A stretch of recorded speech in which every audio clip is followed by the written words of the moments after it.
welcome back to the stream.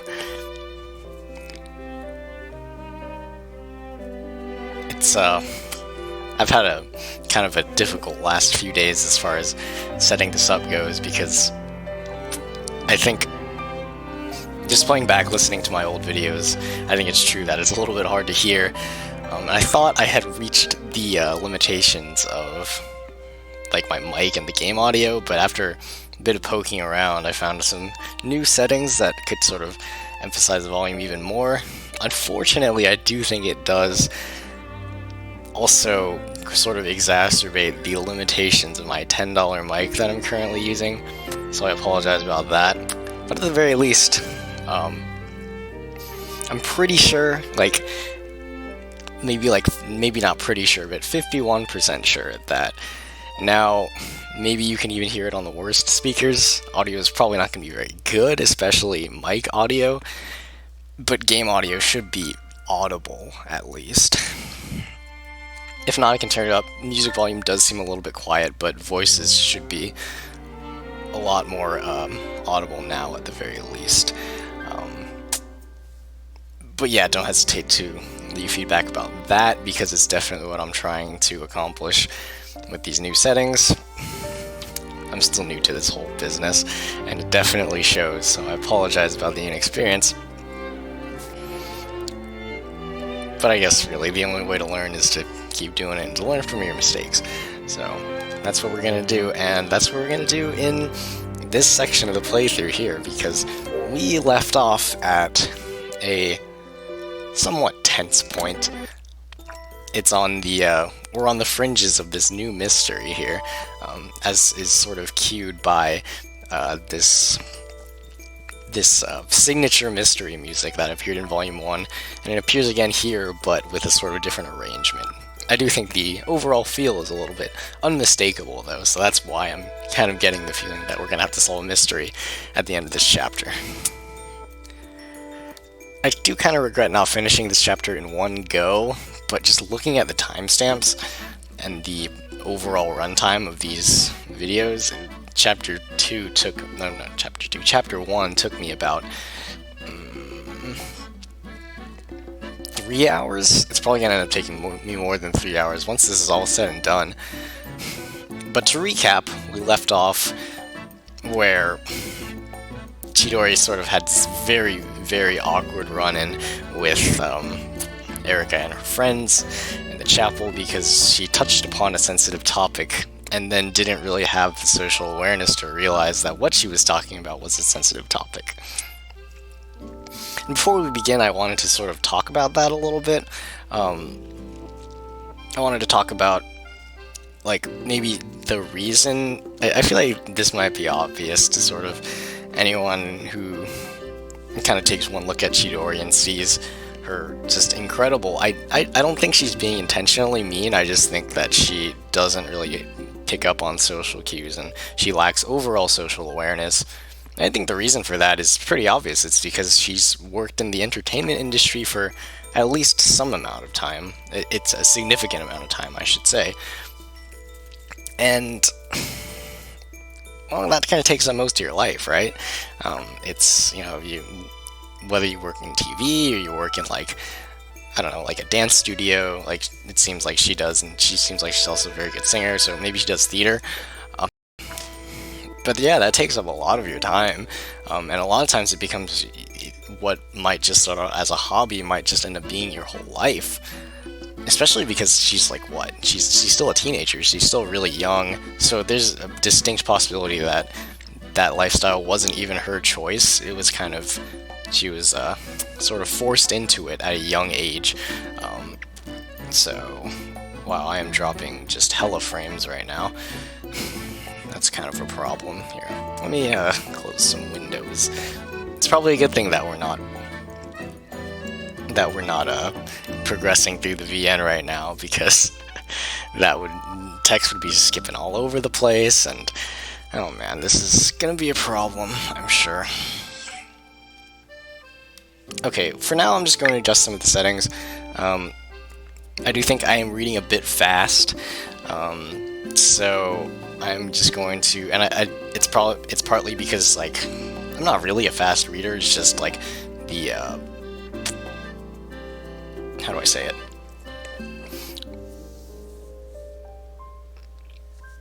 It's just like I don't have to read in like very large chunks. I can just read in short chunks at a time.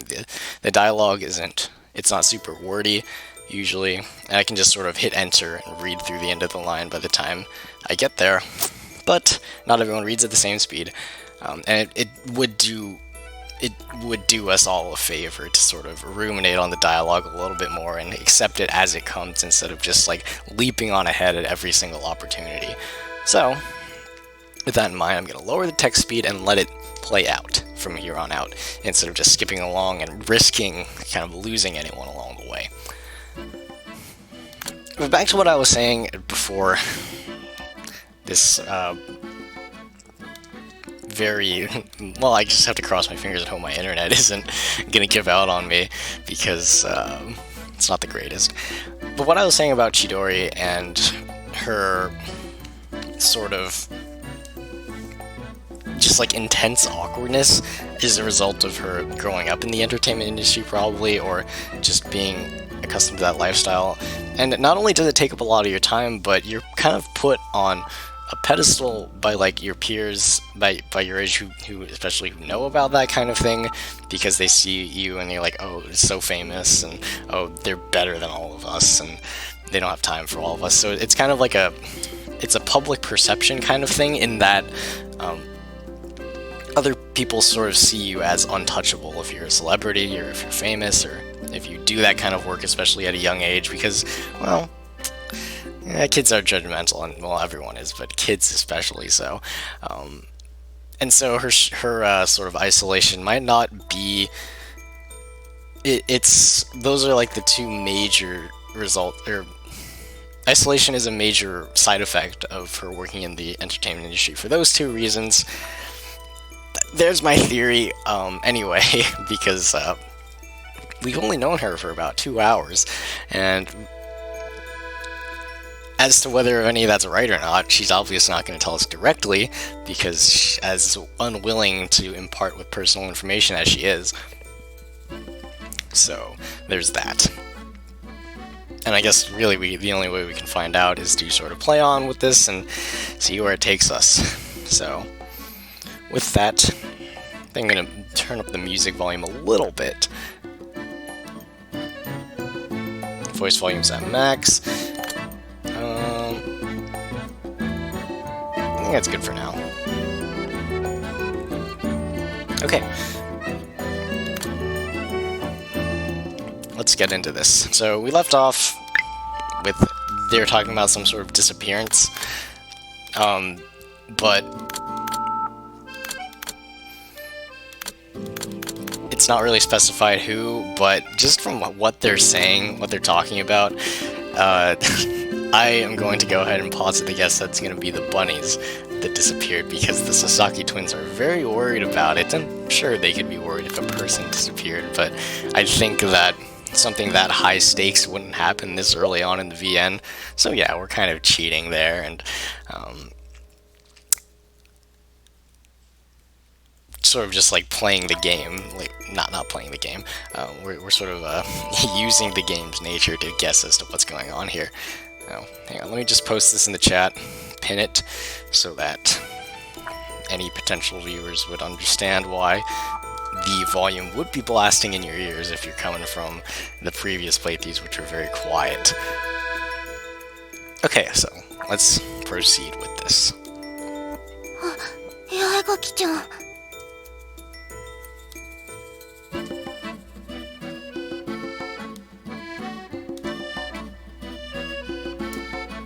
おい、まさか高崎のやつやめたんじゃないだろうな。え？だから消えたって。あ、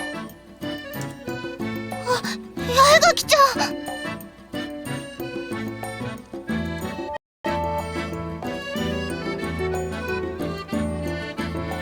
See, I'm a little bit nervous because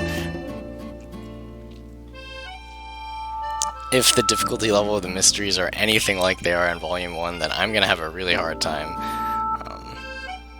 if you watch my spring playthrough, or playthrough Volume 1 Spring, you would know that I only figured out there were 4 mysteries in Volume 1. Or was it 5? There's one in Chapter 2, there's one in Chapter 3, none in Chapter 4, one in Chapter 5, and one in Chapter 7. So, yeah, 4 mysteries.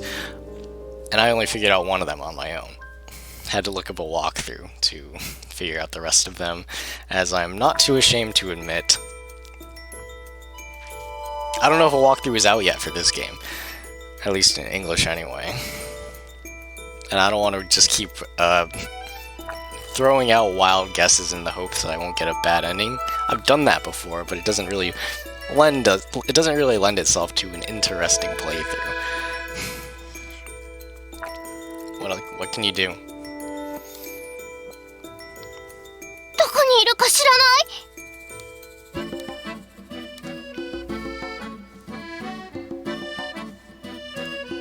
高崎のやつやめたのかよ。 And if going off of what I was saying about how I think it's the bunnies, they're talking about the disappearance of the bunnies, then we already have a misunderstanding on our hands. 高崎さん学院やめちゃうの？いや、いなくなったって。勝手に退学者扱いにしてもらっても困るわ。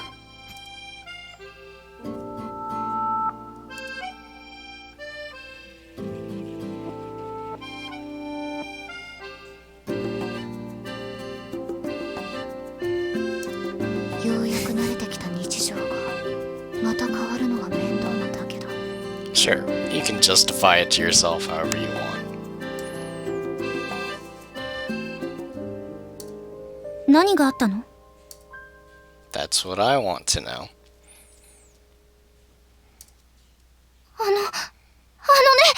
ウサギがいなくなっちゃったんだよ。 Hey, would you look at that? I was right.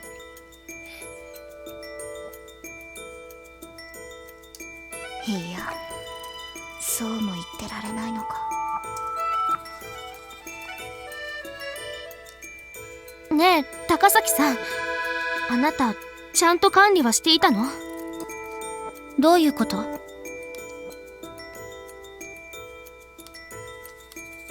きちんと鍵はかけていたかということよ。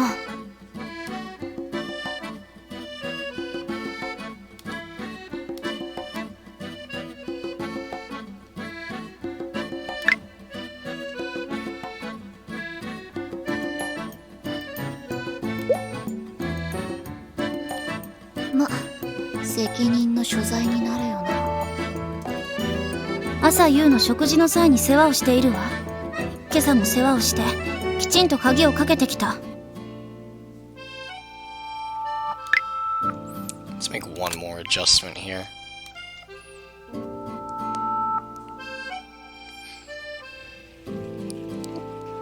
I mean, you can sort of key into who's a quiet talker and who's a loud talker at this point in the VN anyway.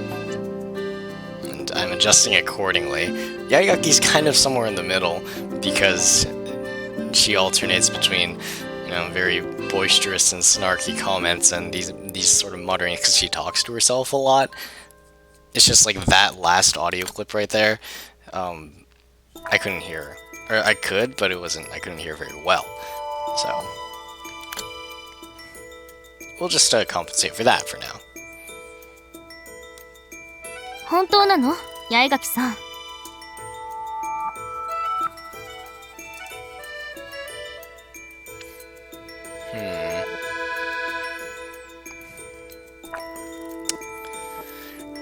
I'm a little sad to admit that I did not look up whether I'm going down the right route or not, because while I don't want to sort of put us on the path to a bad ending, probably not too late to fix it. If green really is not Takasaki or Chidori, and orange is someone else. I don't know. For now, we're just gonna keep going with green. I just remembering chapter 1 or volume 1, it didn't take long for you to sort of see the signs of growth here. Maybe this game is just overall longer. That would kind of make sense, considering we are about 3 hours into chapter 1 and we're probably just going to start wrapping up pretty soon, so...確かに鍵をかけていたと思うが。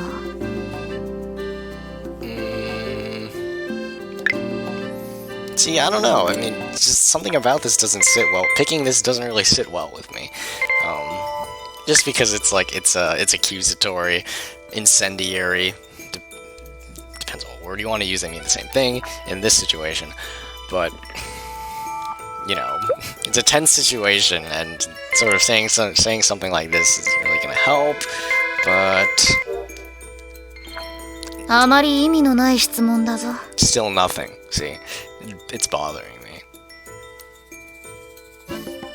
And also that means if I'm going down the wrong route right now, I've been picking... I might have to start over, and that's kind of awkward. We're about 4 hours into this playthrough, and yeah... I don't know. 意味がないってどういうこと？ And Rika, being Rika, takes it personally. そう形式ばむのよ。飼育小屋の鍵は南京錠とかきちんとした施錠が必要なものじゃない。誰でも開けられる簡易錠だ。知ってるだろ？で、ウサギがいないって見つけたのは。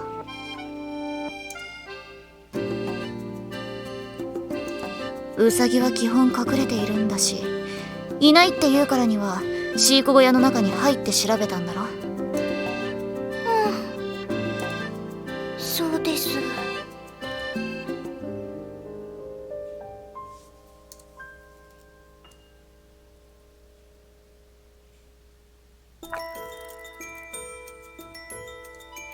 とにかく見てみなきゃ話にならない。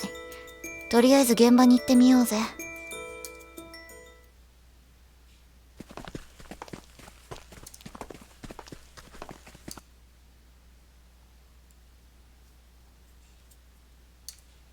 開けるわよ。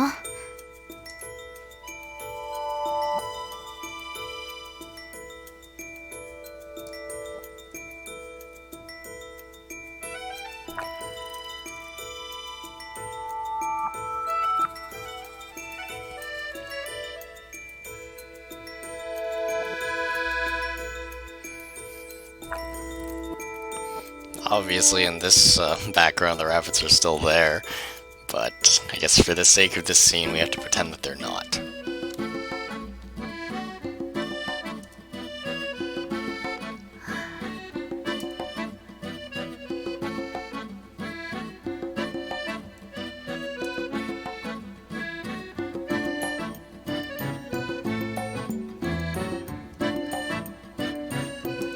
Takasakiに強く出たのも白羽絡みだろうしな。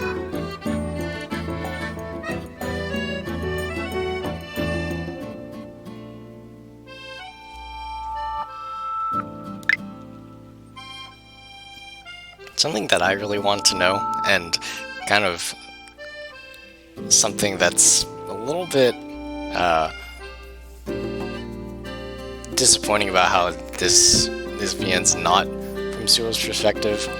Not to say it's overall disappointing, it's just a factor that kind of I'm a little sad about, is what's going on between these two, Rika and Suo. It can't be nothing. They can't just be going home and sitting in their dorms all day. It's silent. I mean, that happened a lot in Volume 1, but... it's just you know, there was some serious drama that happened between them, and while it wasn't all good, it wasn't all bad either, they did grow closer because of it, so it's kind of like, what's the status of the relationship right now? Me being optimistic, I want to say that we're gonna find out at some point, but preferably some point within this volume in the series, but we really don't know. And any information really is going to be secondhand, because this volume is from Erica's perspective.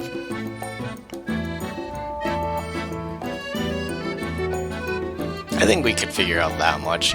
It's a reasonable assumption to make, and explains why she was so happy about it. Because I think a display of happiness from a resident emo girl is a very rare sight. ちゃんと7はいるじゃない。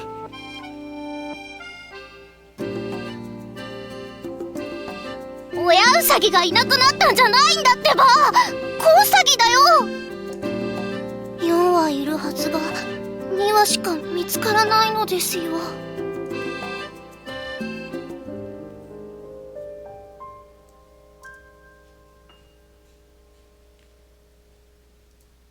お願い、みんなも探して。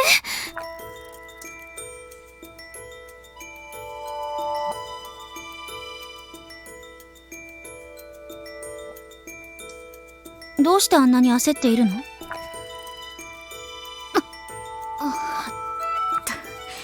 脅かすなよ。お前は鏡めるんだから探してこいよ。You'd think that she'd be a little bit worried because it's her reputation at stake as well. She was in charge of it, and if you lose 2 bunnies under your care, it doesn't look good for you. あれ以上は飼育小屋の中に入れないわ。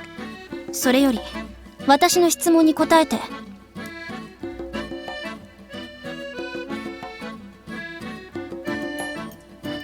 世話してたから分かってるだろうが、子ウサギはまだ満足に動けるような状態じゃなかっただろ。ええ、だからこれが親ウサギなら鍵がかかってなかったから逃げ出したで済むが、よちよち歩きの子ウサギが連れ立って逃げ出すわけがないだろ。 Oh, she's implying that they're stolen. They were stolen. つまり誰かが逃がしたと考えているのね。持ち出したか。最悪野犬にやられたとか想像しちまったんじゃねえの。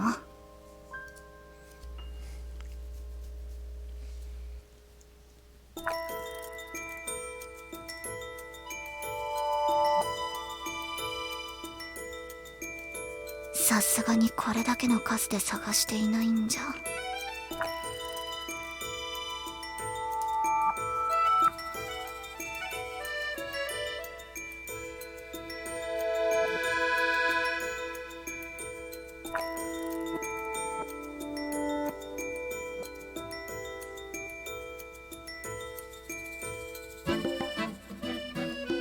ダメね、どこにもいない。でしょ？私の言った通りだったよね。え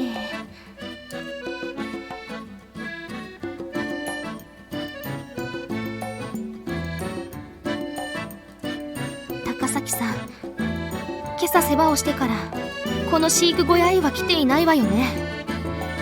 ええ、それが何？おいおいおい。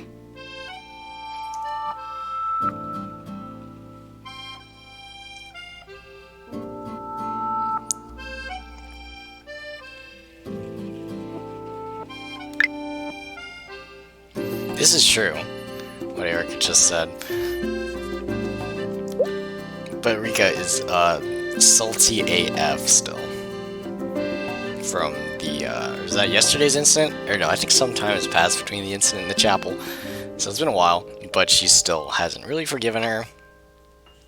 And Rika can be pretty scary when she holds a grudge, or when she thinks she's being wronged somehow, or one of her friends is being wronged.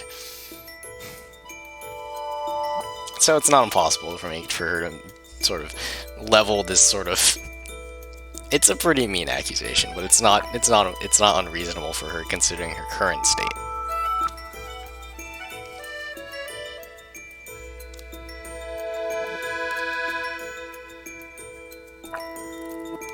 Takasakiがどうとかよりも。What do they think of herself?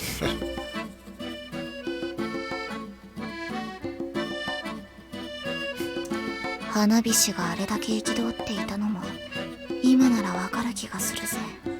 From Volume 1. Maybe in a way this is kind of a twisted way this is her comeuppance, since that incident in Chapter 2 of Volume 1 was her fault, and she just did not give a crap about it.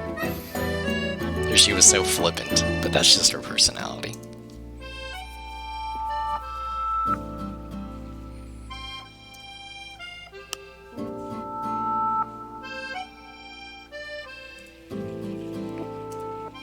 Hontou Takasaki-san ga? もともと押し付けられた役だもの。なあ、委員長。何？八重垣さん。別に責任を感じたわけじゃないが。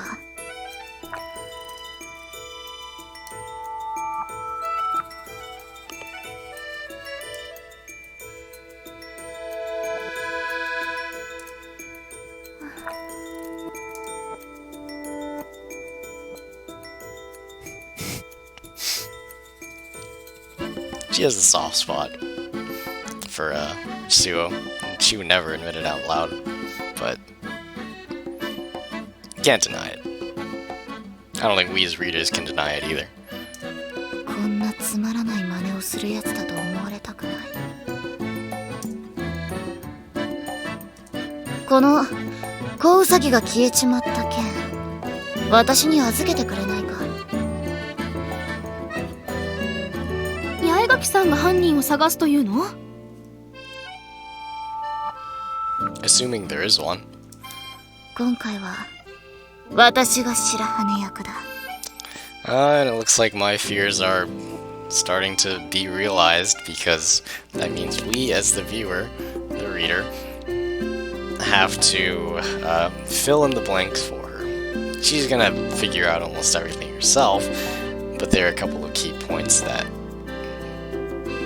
without us providing that information, or without her making that connection, basically, it's a bad ending.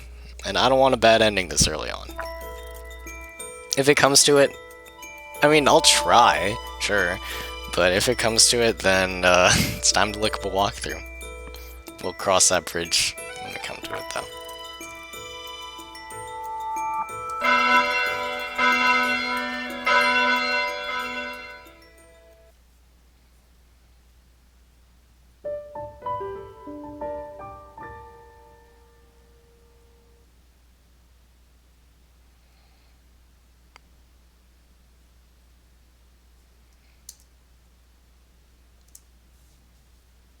面倒な望みってのは確かだよな」。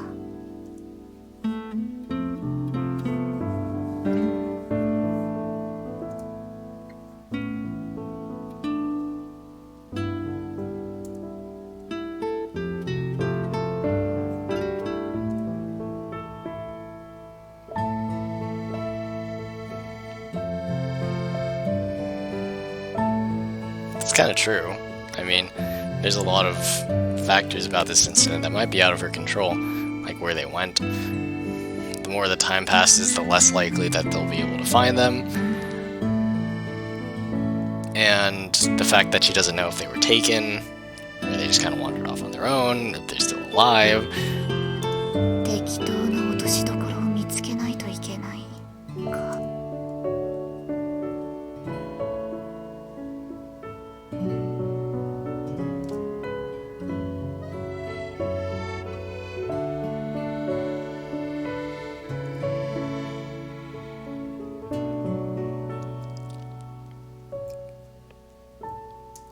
くっそ、自分が白羽役をするだなんて言わなきゃよかったぜ。I think we as viewers should know how difficult that was, considering whenever she explained herself, it was just some incredible feat of deductive reasoning. Not saying that I don't think Erica is incapable of that, because I definitely think she is, but it's not easy.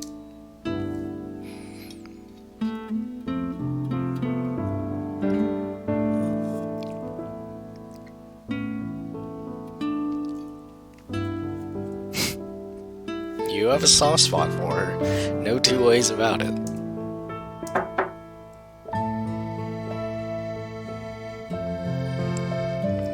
And as I said before, I do think that Zuo has a route. And there are a lot of hints of it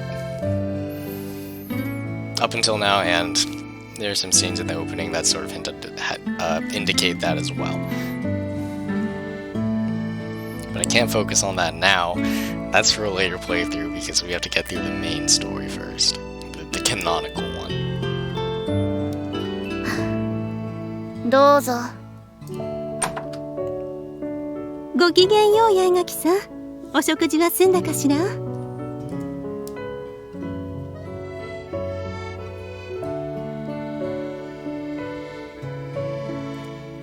はい、もうすでに。そう。あら、高崎さんは？食器を下げに食堂へ。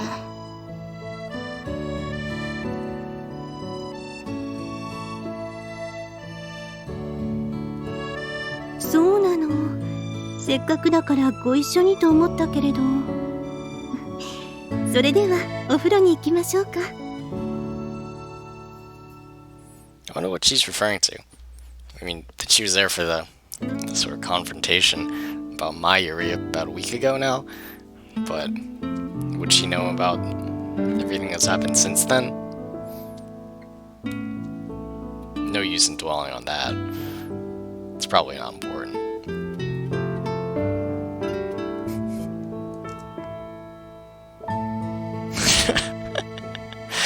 Oh my gosh, is that really appropriate?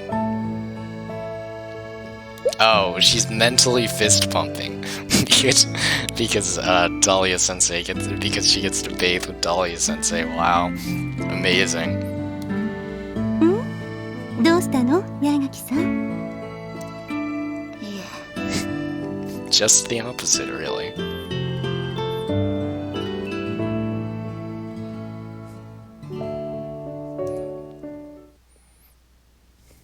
きっと見つかるわ。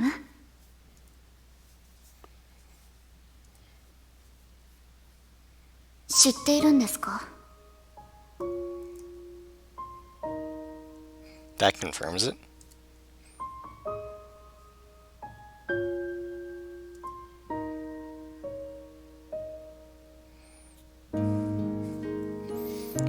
Really fixated on her chest, not really trying to hide it either. ええ、佐々木さんが教えてくれたわ。If I were to put it in a more crude terms, your gaze showing.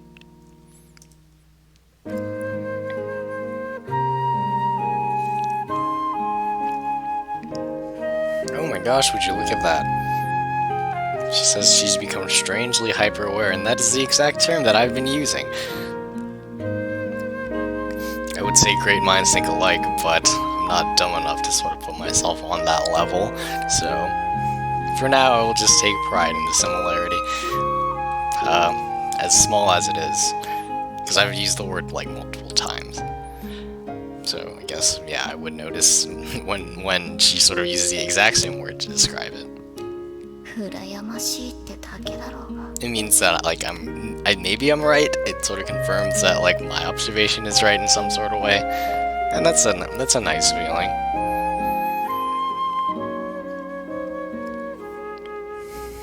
There's a typo. M-E-A-G-E-R, meager. そうですか。バスキア教諭から注意していてくれと頼まれていたのに申し訳ありません。話は佐々木さんたちから聞いたと言ったでしょ。誰が悪いということでもないわ。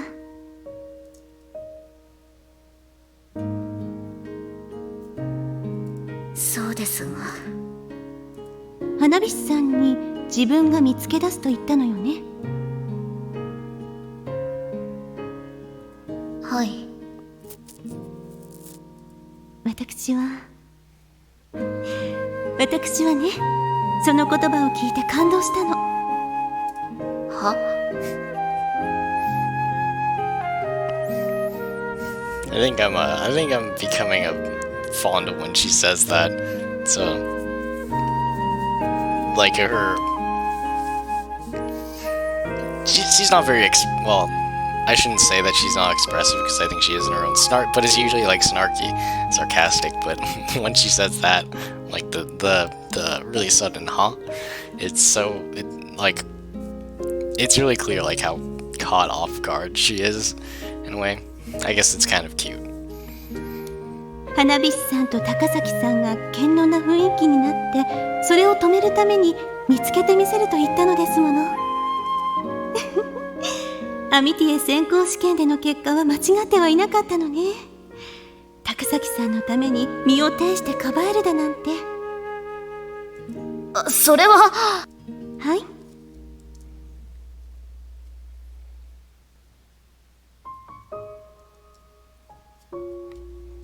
I don't think telling her she's wrong is mean. Setting the record straight.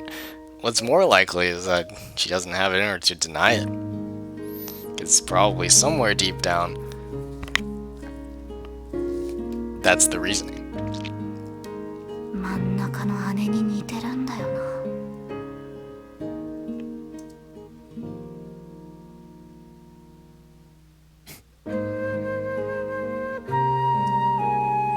That's true. That much is true. でもアミティエを二人で探すのでしょ。これを機会にもっと仲良くなれれば良いですね。いえ、多分私一人で探すことになると思いますよ。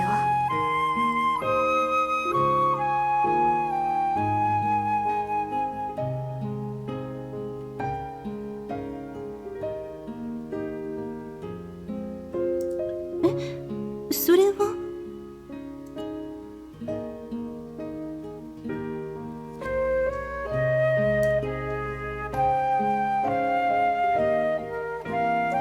委員長には私に預けてくれないかと頼んできたんです。だからアミティエの手を借りるのは少し違う気がしまして。そうですか。でも危ないわ。いや、危険な場所には行けやしませんよ。でも探すとしたら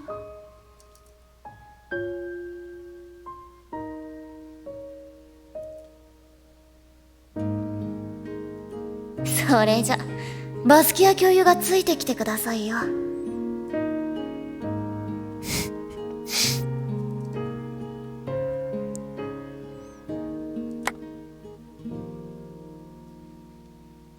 そうだわ。矢垣さんの頼みですもの。私も子ウサギを探す件お手伝いします。いや、ほんの冗談で。不謹慎だけれどワクワクしますね。ねえ矢垣さん。Can't take it back now. It's too late. She's already caught up in it.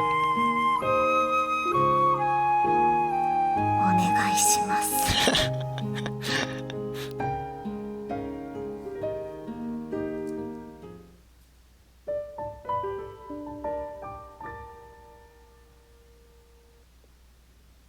それでは参りましょう。So where do you start? At the scene of the crime, maybe?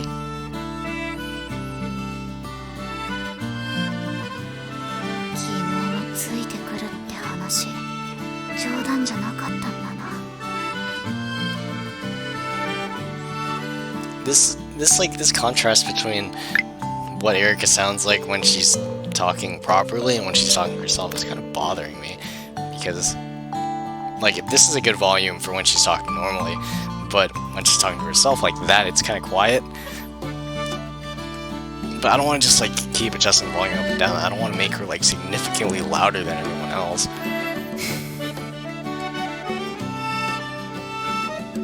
What to do? For now, I'll just keep it as is. I guess we're gonna have to deal with it.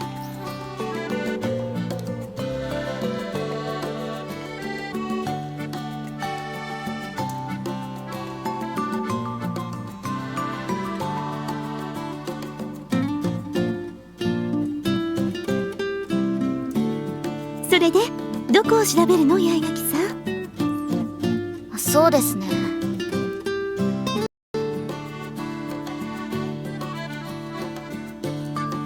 とりあえず第一発見者に話を聞いてみようと思います。I guess we're really in full-on mystery mode now, where every detail is important. And by that I don't just mean what a character says, or where they are at the moment. I mean like the writing itself, where it's usually you can find like strange things that are quote-unquote off or inconsistencies in sort of the things that Erica casually notices. That was a pattern that I picked up on Volume 1, and it's just a rule of mysteries in general, that it's not just something you're supposed to pluck. The solution isn't just something you're supposed to pluck out of the air, it's there already in the writing, or in the storytelling, and you just have to find it. I hope that's the case anyway. I swear, if this is anything like the riddle from Chapter 3, or the logic puzzle, the trivia puzzle from Chapter 3, we'll say I'm gonna be pissed, because that was, you actually needed some outside knowledge, and it was mistranslated on top of that. No use complaining about it though, because if it is, then there's nothing we can really do about it.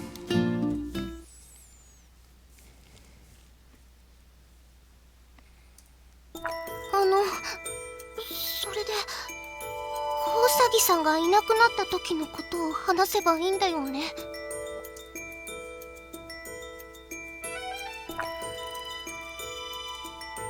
ああ、あの時はただいないって騒いだだけだからな。細かく教えてくれ。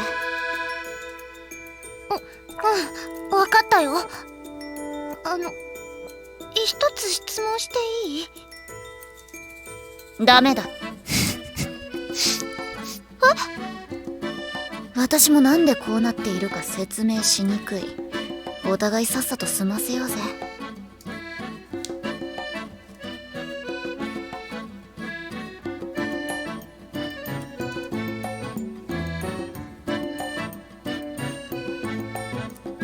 了解ですよ。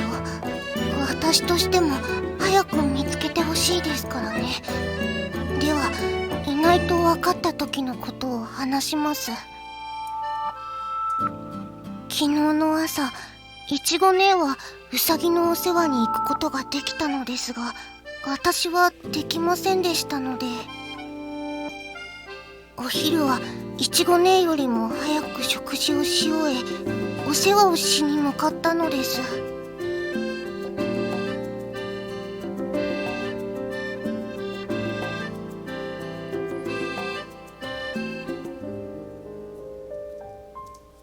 急いで昼食をとってから向かったので、飼育小屋には私以外まだ誰もいませんでした。あら？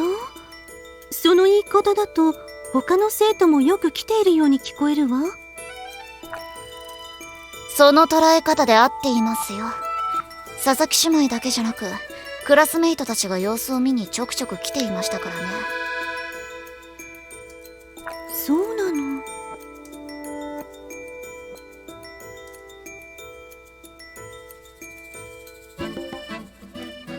何か気になるんですか？ That's not right. Ichigo's older. They just kind of messed up there, I guess.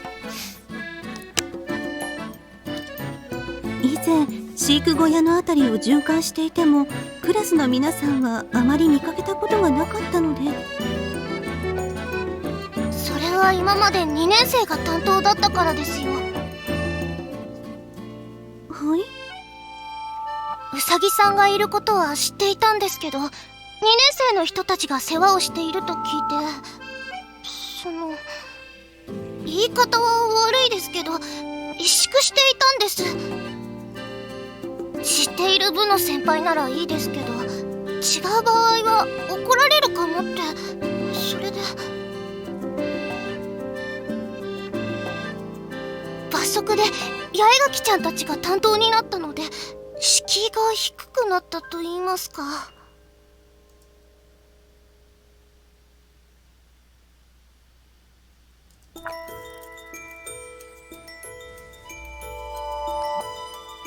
Is it that school hierarchies are very real and intimidating, in that it's hard to talk to an older student? Because there's the implication that they could just mess with you for being younger, just by virtue of that one fact alone. 脱線したな。続けてくれ。I wonder if that's important though. That's the drawback of sort of paying attention to hanging on every word that a character says or every observation that a character makes, is that you will find a lot of red herrings that way. Just like misleading plot points or like dead ends, things that aren't really relevant to the mystery itself. A really good example is in Volume 1, Chapter 7, the last proper mystery that you have to really solve. I wish I got to it. I was kind of pissed because I was so sure I was on the right track there, but it's just a giant red herring. はい。うさぎさんたちの食事がまだだったので、飼育小屋の隣にある干し草を抱えて中へ入ってうさぎさんたちの相手をしていると、私が来たってわけ。そこで世話をしていたら、あれって。 We all know that's why you were really there. Don't need to hide it. 頭数が少ないってことに気づいたのか。4羽いるはずなのに2羽しかいなくて、だから探していたんだけど見つからないので、これはおかしいと。で、教室に駆け込んできたってわけか。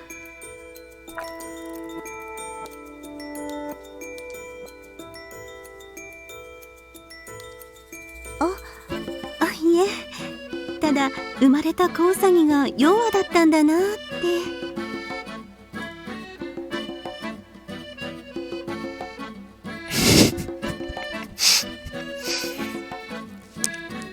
I'd be mad too.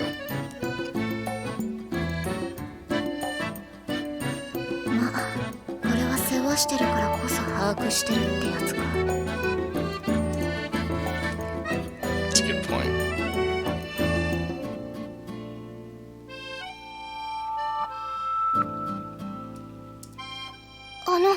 他には You know, for someone who's claims to be a misanthrope, she really does understand how people tend to think and how information sort of gets spread around. Because it's like a level of detail that isn't afforded to like a casual conversation like that. But I guess to be a misanthrope, you usually have to have your reasons. I feel like I can relate in some sort of way. Not to say that I'm the ultimate Scrooge or even on the level of Erica, but well, I have my reasons for her being my favorite character, and that's probably one of them. 実はお前たちも独自で子ウサギの件を調べてるって聞いたんだが。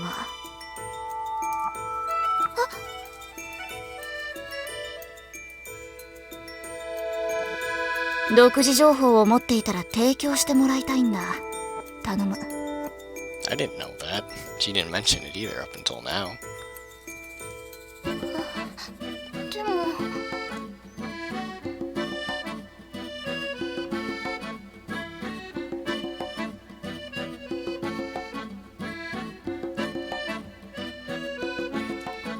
お願い、佐々木さん。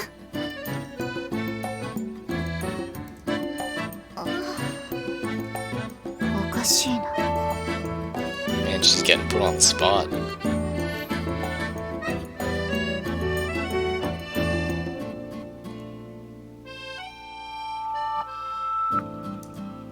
すみません、バスキア教諭。この後現場を見て回るときに使おうと思っていた道具を忘れてしまったんです。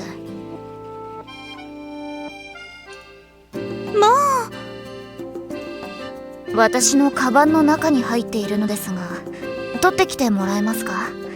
話は先に聞いておくので、待ち合わせは10分後に学者前ってことで。I'll just go back for a second. Erica figured something out here. a little strange, like, observation about how Ichigo usually is proud to share information versus what she feels, how she's acting right now.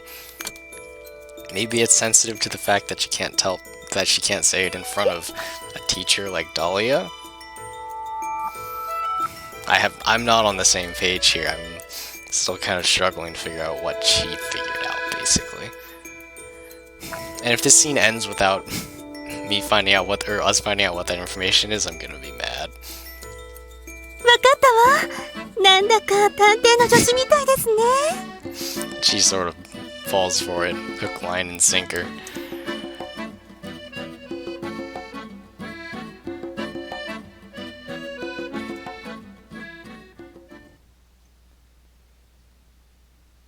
まずは現場を探してみようということですね。 Okay, so just like I feared, that scene ended, and we don't know what sort of information they had, or what the implication of that is. Great.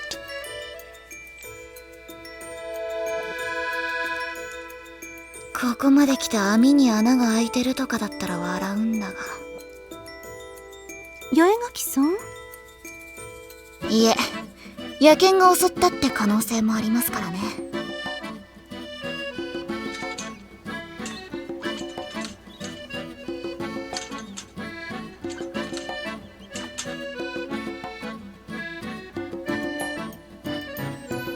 Yeah, I imagine what Eriko said earlier about how she didn't want to sort of rope Chidori into this whole mystery. Probably a good idea at this point. I think Chidori would probably just hold her back, since she really doesn't care about this. She doesn't even seem to be aware that something's wrong. しかし、予想通りだったな。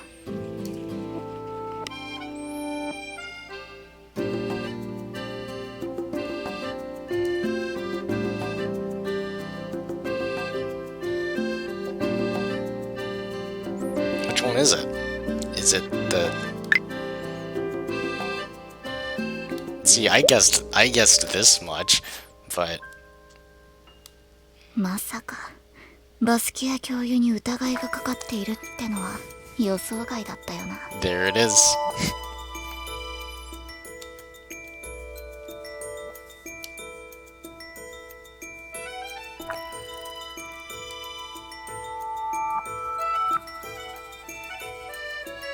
とは言っても、つまりお前たちは子ウサギがあんまり可愛いから誰か自室へ持って帰ったと考えたわけなんだな。連れて行ってひどいことをするような人はいないだろうし、だからついお部屋へ連れ帰っちゃったんじゃないかなって思ったのです。変質者がストレス発散でってとか思わなかったのか？よく聞く話だろ。人里離れている場所ですし、この学院の生徒でそんな悪さをする人はいないですよ。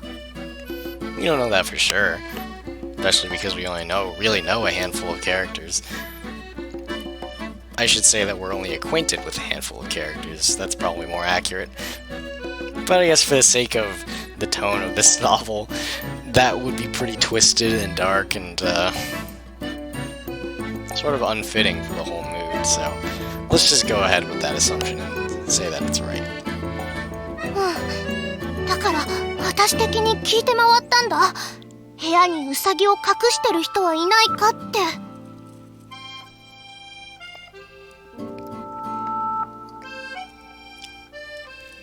見つからなかっただろ。 I imagine if they went around like that, no one would tell them, even if they were. Not a bad theory though, in my opinion. です。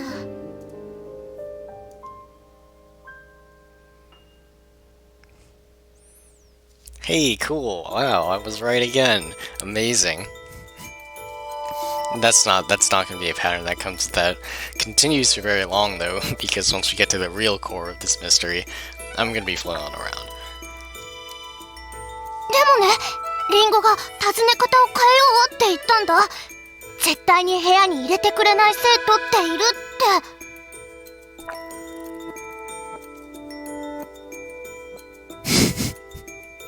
て。I agree with that much.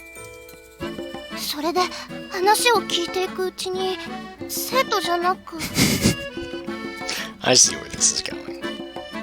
バスキア教諭が絶対に部屋を見せないって噂に行き着いたと。 That's not surprising, in my opinion. そう、ダリア先生なら部屋に招いて競技の話だとかしそうなのにおかしくない？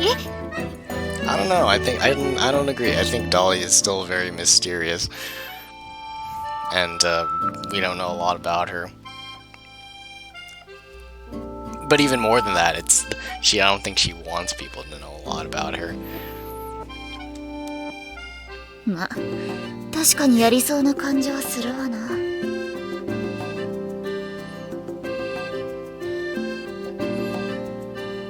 But I guess what they're trying to say is that she's very pious and holy, things like that, which is also true. That's the outward image she projects anyway. それと噂ですけどね、ダリア先生の部屋の前で羊の鳴き声を聞いた。 Oops. つまりウサギと言わずバスキア教諭は動物好きで部屋に引っ張り込んでるって話か。 Sorry about that. Let's go back and play that again. それと噂ですけどね、ダリア先生の部屋の前で羊の鳴き声を聞いた生徒がいるらしいのですよ。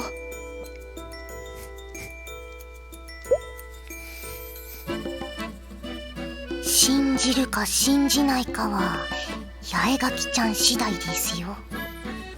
I hope not.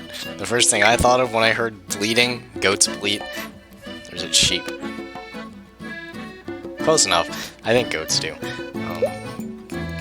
Goats are usually used in demonic rituals. I think. Or it's... No, I don't think that's right, actually. I don't want to go spouting information, but, like, goats are, like Satan is often depicted with a goat's head, I think. And so... I feel like it would make sense for goats to be included in demonic rituals for reasons like that. It's probably also because, like, in the book of Revelation in the Bible,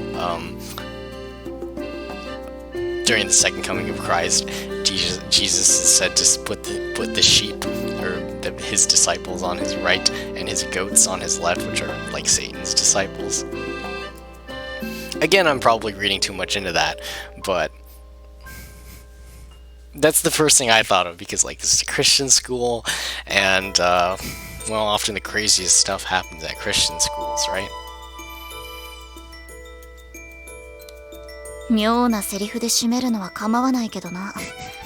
この話、他の生徒たちに広めてないよな。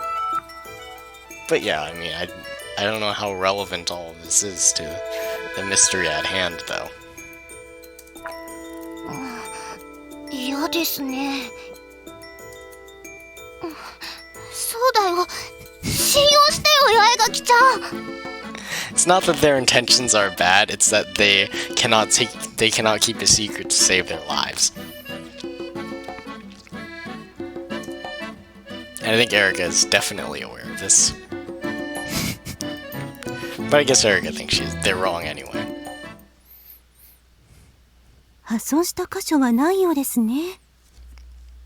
So I guess this means that probably any theories that they threw out, we shouldn't really be considering when we're trying to solve this. At least that's a little bit helpful in a way. Sort of eliminates some of the routes or the lines of thinking that we could have gone down.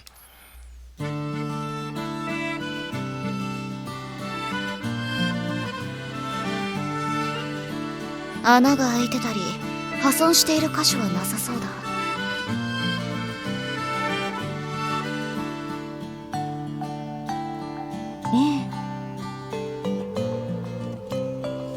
I feel like that would be too easy.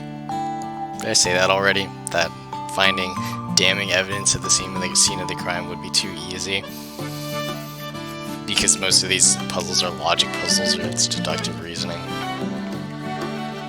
Through some, like, thin thread of clue that you might have missed in passing otherwise.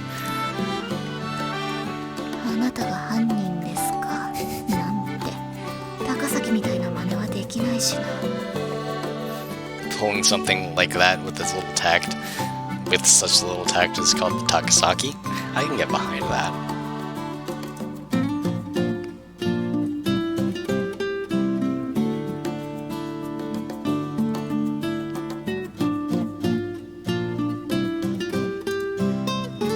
Moshikashitara, 言えない理由でも何の理由ですか？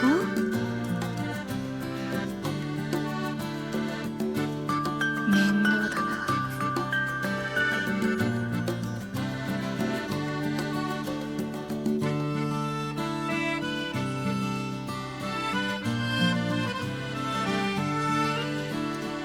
何かわかりましたか？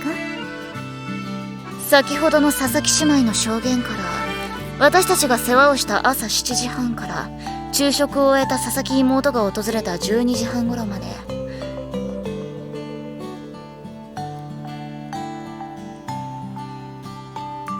この間に子ウサギが消えたということになりますが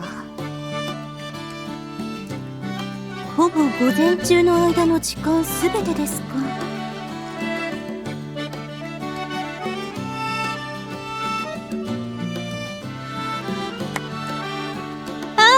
そうです。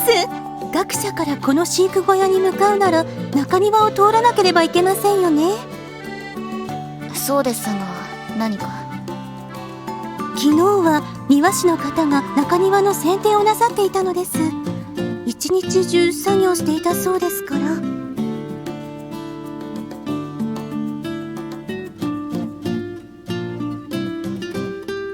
午前中誰が通ったか聞けば絞れる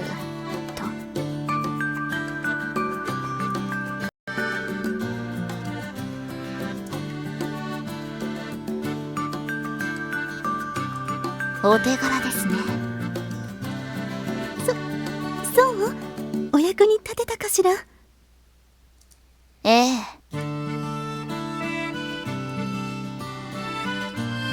よかった。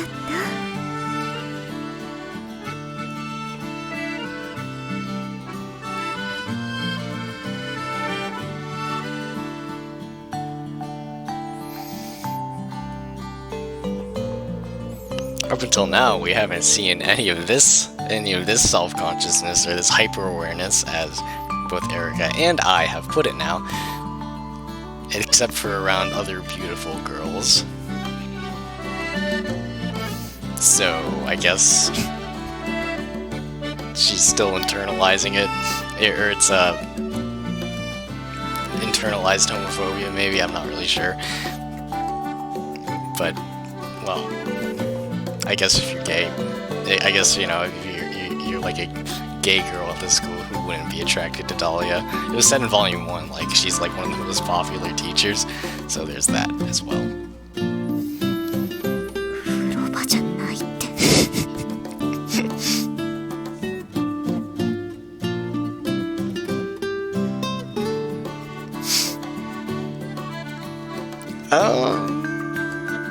I don't know about that. You're playing detective now, and your gay is like out in full force.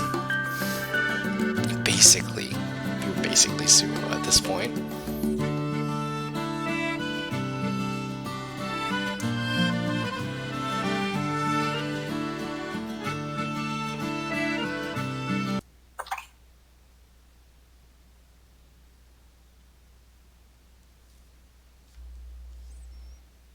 Hello, Ernie. Welcome to the stream. Hope you stick around.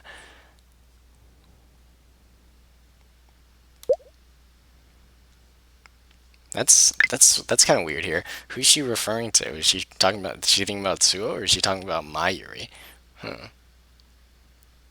I mean, it's already been established that she kind of has a soft spot for Suo, but I guess how do I put this?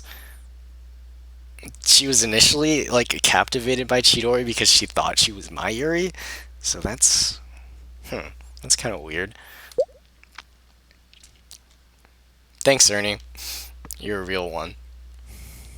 But if you want to know what's going on, you can watch the previous 2 episodes, which I streamed like earlier this week, or you can, if you want to go back even further than that, you can go watch my playthrough of Volume 1. But that's a lot of time.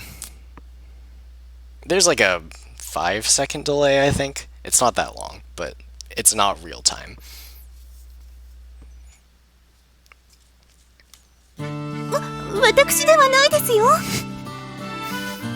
And that sort of intimate moment has now been ruined by nothing more than a sneeze. いや、別に恥ずかしがることじゃないでしょ。生理現象ですし。But yeah, if you want to know what's going on, I don't know if this kind of VN is to your taste, but you just look at a summary. I wouldn't recommend it though, because I'm really biased. I like this. I really like.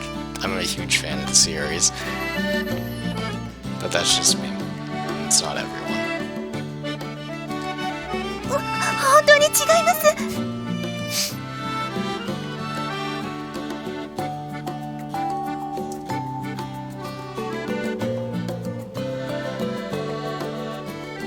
What's that? 年上に可愛いってどうよ。I'm not to say an adult woman can't be cute. I think Dahlia, with her very airheaded nature and gentle demeanor, would probably be the textbook example of that. I don't know what game that is, unfortunately. Maybe fortunately. If I think you're implying what you're implying.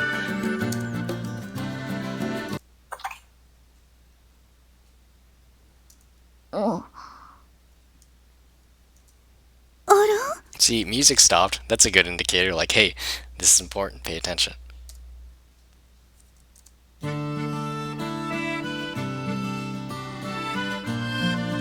まさか森をさまようウェンディゴとか言わないだろうな。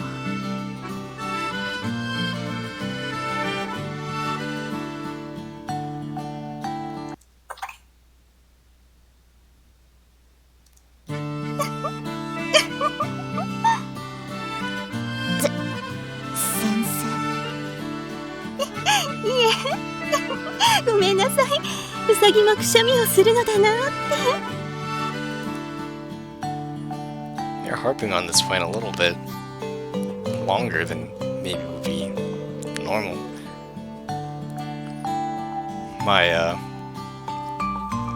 My clue detectors are going off, kind of like, oh hey, this might be important, but how could it be related to the sort of disappearance? I don't know.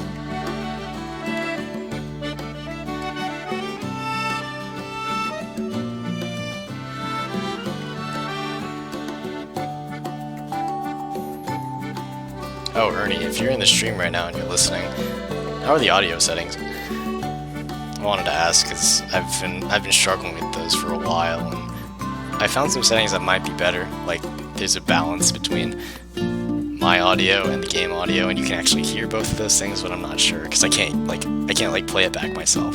It's good? Okay, that's pretty reassuring. If you've been listening to if you go and listen to the last 2, it's pretty bad. So. Alright, thanks. I've been stressing out about that. Oh, the game's loud. The music or the voice? Or the character voices? Because I can turn down the music still, if necessary. Or is it just the whole thing? Okay. Well, that's minimum. I guess if it goes any lower, I can actually adjust the filters that I put on in the stream program. But I mean, as much as I like to talk about the music and how it affects the mood, or like how much I like some sort of track, it's secondary to the character voices, I think. Thanks. Alright, thanks for helping out. Oh, hey, look. She says, see, they've been harping on these sort of like rabbit sneezing for a while now, and I'm just like, well, it's a pretty mundane detail.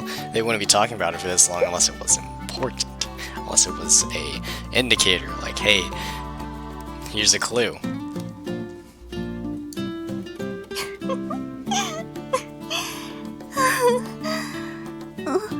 八重垣さん、どうしたの？怖い顔して。何でもありません。先生、その庭師の方に話を聞きたいのですけど。そうね。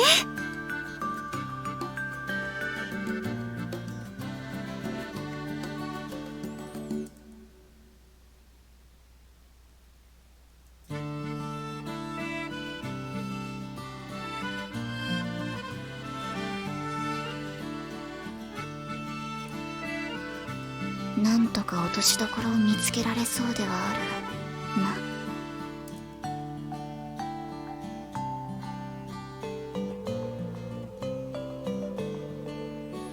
So she's already arrived at some sort of answer. Great. And here I am, wondering about why rabbits sneeze. This is why she's the detective and not me. Because I would have gotten the bad ending 100 times over.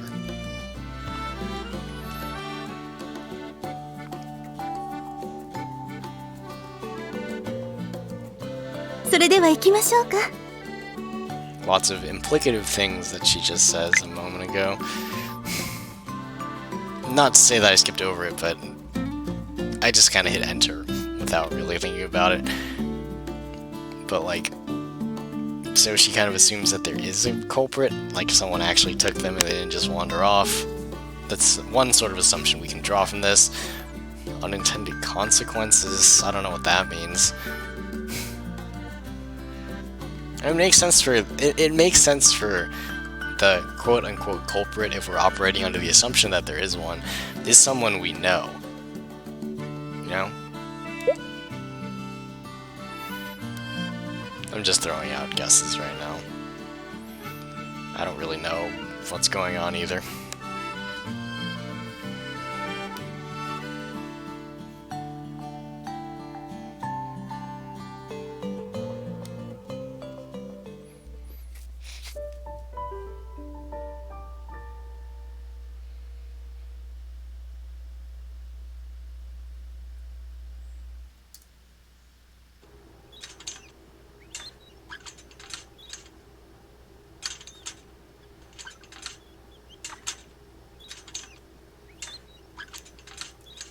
ちょうどいい時間がこの時間だったからしょうがないけどな。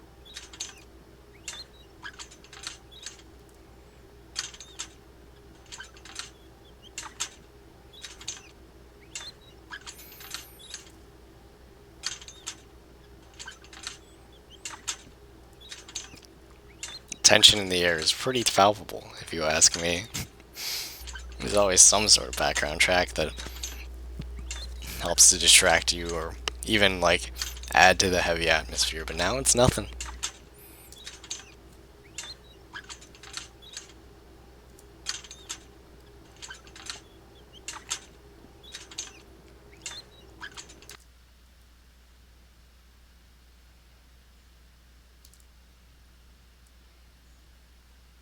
八代譲り派の事件を思い出すな。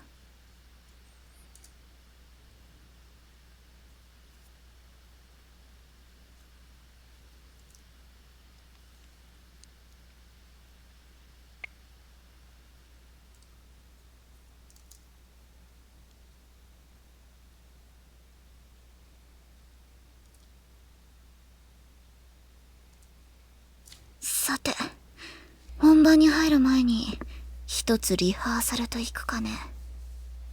That might be a clue in and of itself. I mean, if Erica's figured everything out, there's a fleeting hope of mine that we won't have to do any of the work ourselves, but something tells me that's not the case because we don't have the information. We don't we don't have all the information.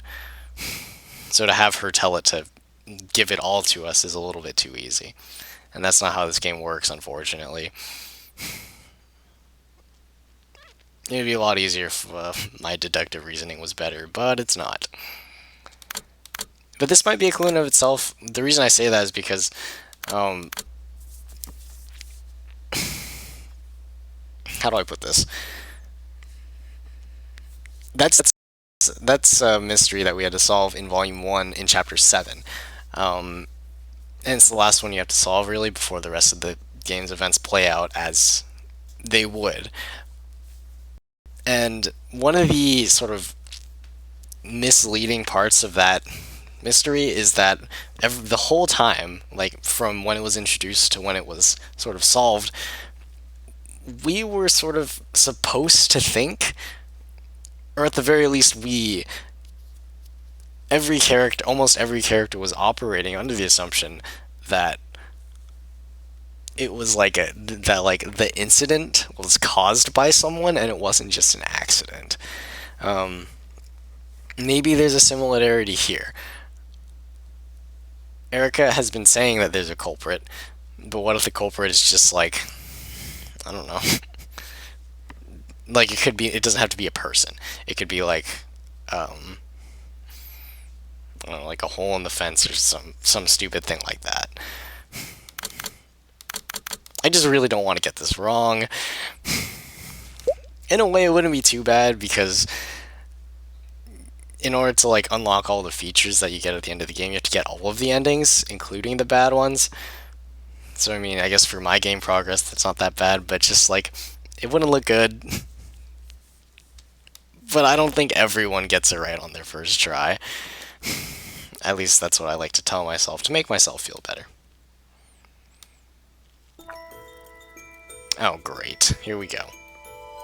This scene has haunted me and led me to lots of just frustration and things like that.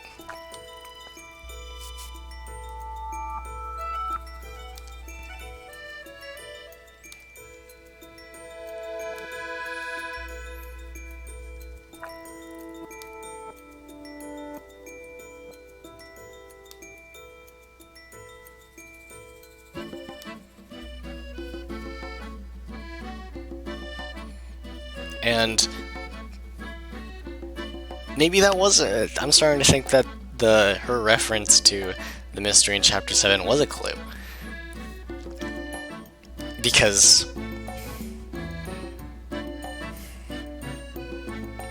we're given basically the same choices here. Was the disappearance an accident, or did someone like actually plan it? Did someone do something to cause it, basically? And just like that time, just like back then in Chapter 7, man, I'm dropping frames again. This is really bothering me. Anyway, thankfully there's not a lot going on screen, so I can sort of get away with that at the moment, but it's just annoying. Anyway, we've been sort of, like, the word culprit has just been thrown around like this and that every 5 seconds, and yet that wasn't the case in Chapter 7. And Erica says the same thing here, like, she has to reach some sort of compromise by solving this, and the compromise in this case that she's referencing might be, like, the fact that there isn't, like, a person to pin this blame on. Okay, I'm doing some serious mental gymnastics right here, and it's just making me look silly. So we're just gonna pick something, and what I've been getting at this whole time is that I want to pick the choice that it's an accident. So that's what we're going to do. Make sure that I saved. I just did, but I'm paranoid. Okay, I did. And you know, the stakes are high here, because if I get any of these wrong, it's a bad ending.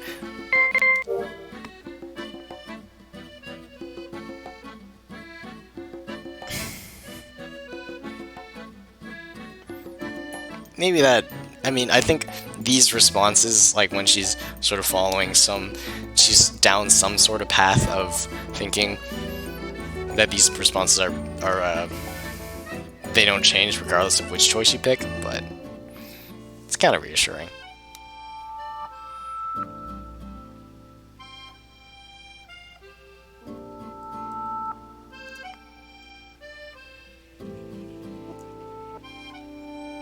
Who falsely... Okay. What?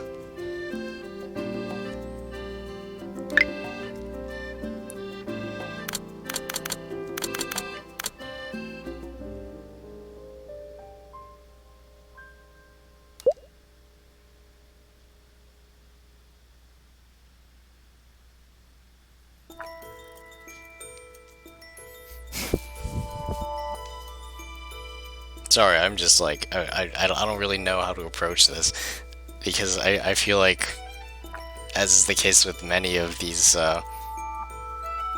things, or many of the mysteries in this series, this is misleading.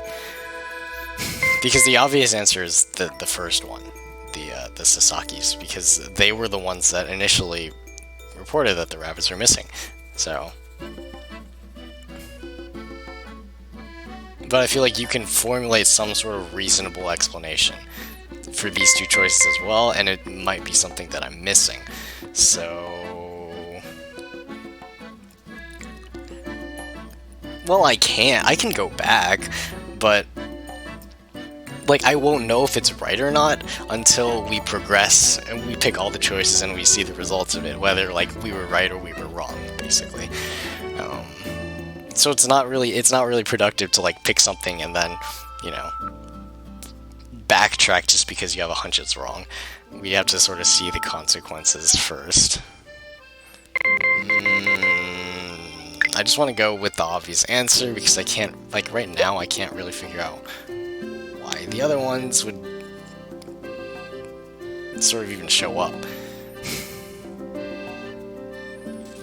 I'm sure this is very entertaining. I'm just staring at this screen, not even just agonizing over what might be a simple choice, but...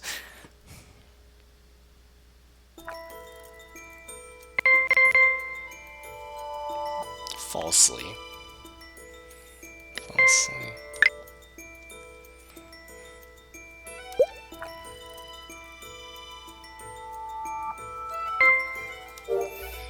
Whatever. We'll just get... Yeah, I mean... What's probably going to happen is that that's wrong, and then I'm going to have to go back and pick it again, and then Erica's going to point something out that I totally missed the first time through.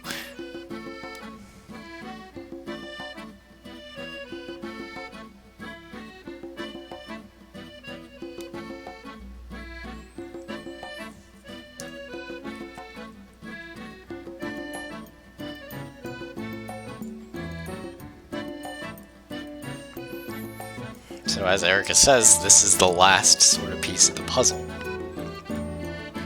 And Erica seems to be under the impression that...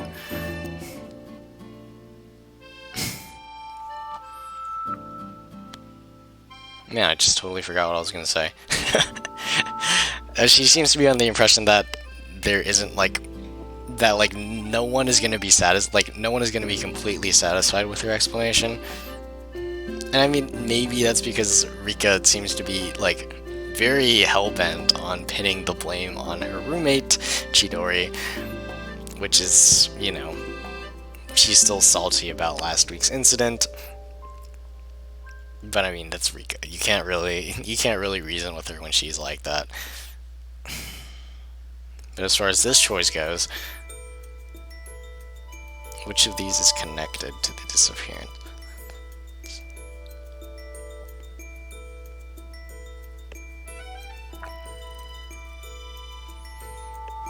Well, I don't feel like it's wild dogs. It was just sort of a throwaway joke that was tossed around multiple times. Dahlia wouldn't really make sense either. Erica was... When she was interrogating the Sasakis earlier, she hinted that, like, they're really going down the wrong path of thinking, and that they're not going to arrive at, like, a right answer anytime soon. That leaves this one... I don't want to pick it just because it's process of elimination, but then there's this one, which is the cop-out answer. It means that, like, none of these are connected.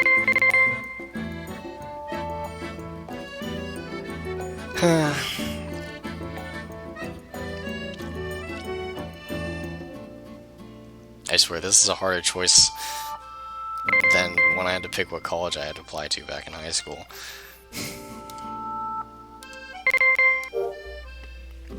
it's like I とりあえず don't really 話 have の筋はこんなもの I don't really have a reason, like the reasoning for picking that beyond like process of elimination, and that means I'm probably missing something that would give me a more concrete answer or a better reason to pick like one of those answers, basically.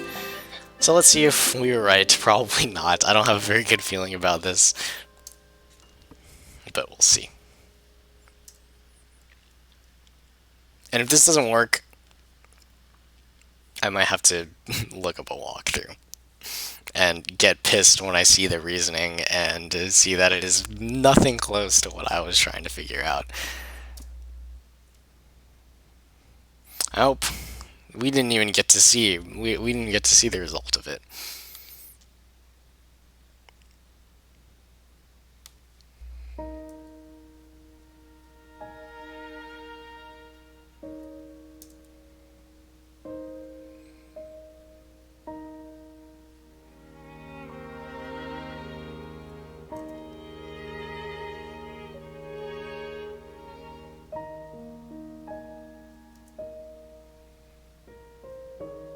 それでは高崎さん、続けて読んでください。」はい。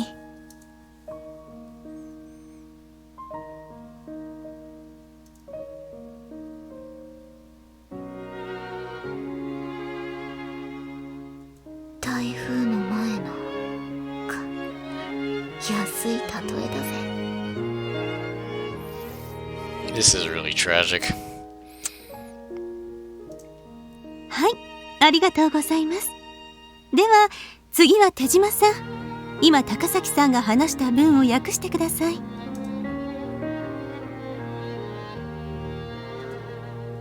ちっとも面白くねえし。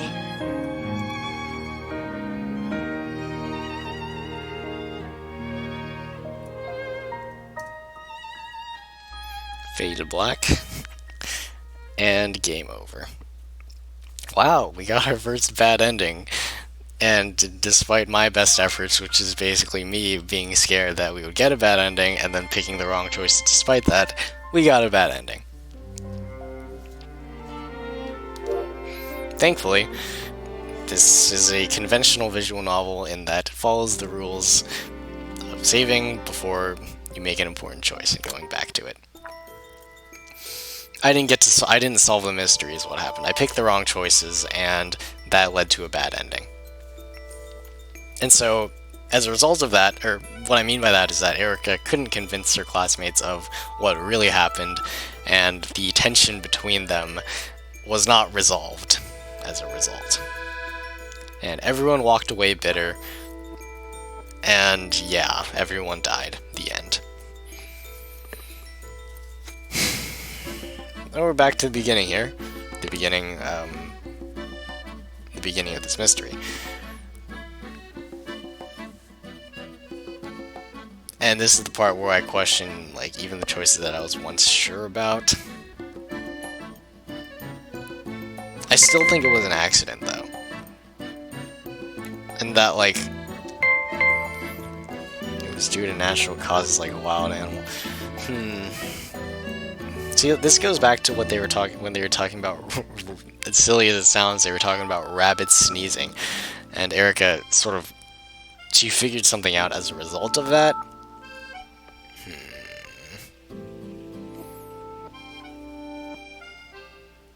It's just like, it was due to natural causes like a wild animal. That doesn't really make sense. That sort of seems to imply that it's the only thing that could fall under the natural causes category.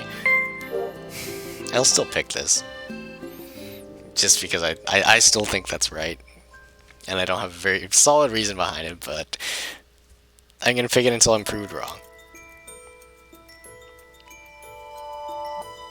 Someone made a mistake by unknowingly giving a false report of the rabbit's disappearance.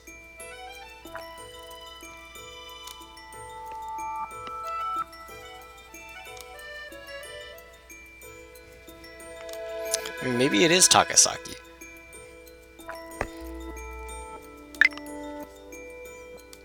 Because the bad ending played out, and she said that she put the blame on Takasaki first.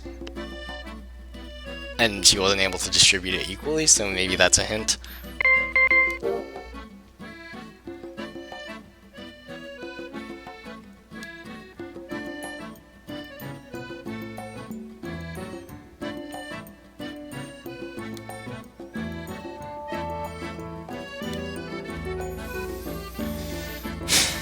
Which of these is connected to the disappearance of the rabbits?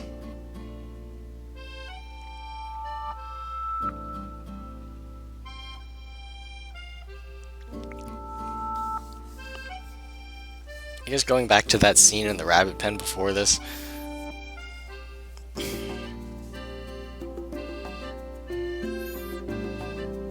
I guess what happened when Erica went to ask the gardener, we don't know. That scene was skipped over.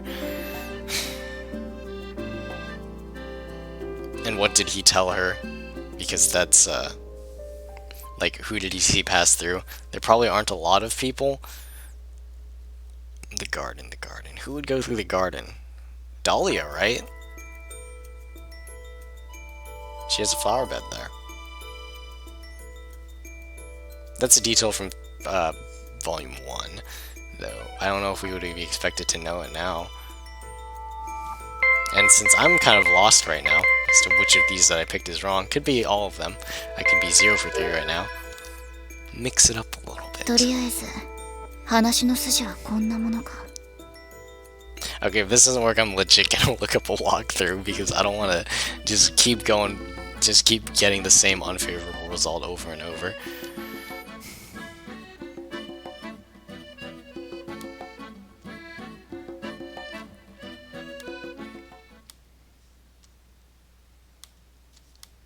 Nope. Nope. Oh, I'm so bad at this. This is why I usually don't try to solve it on my own.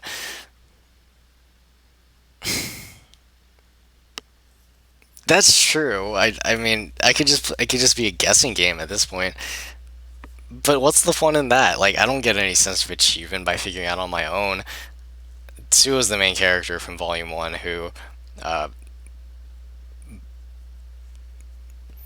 the comparison is that Tsuo, like, you need to solve mysteries in this game in order to advance, and Tsuo solved like 4 of them in Volume 1, and she became kind of famous for that.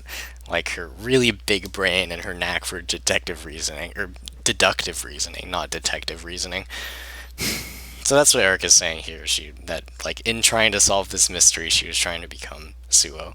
Shirahana is her last name, so that's what she calls her.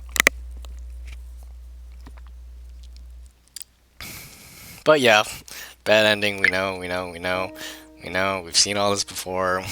Yeah, game over. Okay, let's go back. And I'm 0 for 2 right now. And it's like, yeah, I only have so many options, but yeah, Tsuo is basically Sherlock Holmes. If you go back and watch some of those mysteries that we played through in Volume 1, it's crazy how she figures them out. It's kind of like the details that you have to figure out here in this section, they're like the easy stuff, and then the character does like the heavy lifting for you. They figure out the things that like your average person would never pick up on. Okay. If there's no walkthrough on Steam, I'm screwed, because that's what I'm gonna do. This is definitely gonna damage stream health.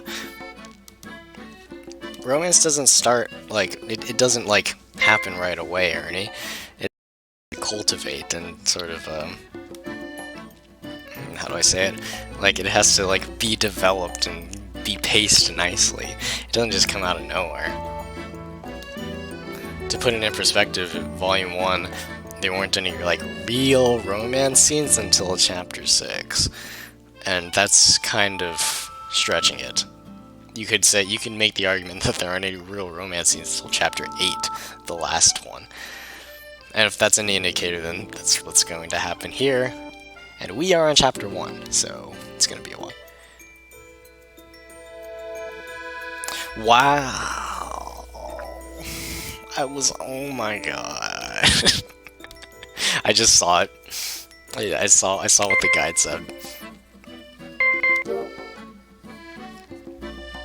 And I was right about that. Like, I guess her referring to the Yatsushiro incident in Volume 1, Chapter 7 was a clue that the game sort of intentionally misleads you by implying that there's a culprit, but it was just an accident.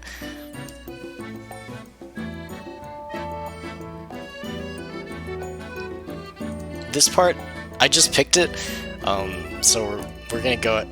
The hint, if you do get a bad ending here and you proceed, like you sort of gloss over the scene in the chapel, she puts the blame on Takasaki initially, and is sort of her downfall. She says she needs to like compromise evenly, and that hints that it's like, yeah, it's kind of Takasaki's fault.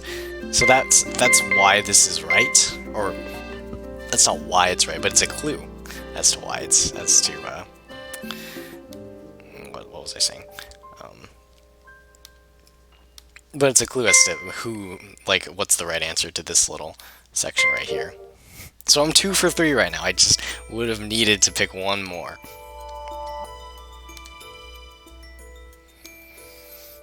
And it's this last one that... It's also, I think, out of the three sort of clues that we have to figure out, it's the most difficult one, because you could probably like conjure up a reasonable explanation for all of them.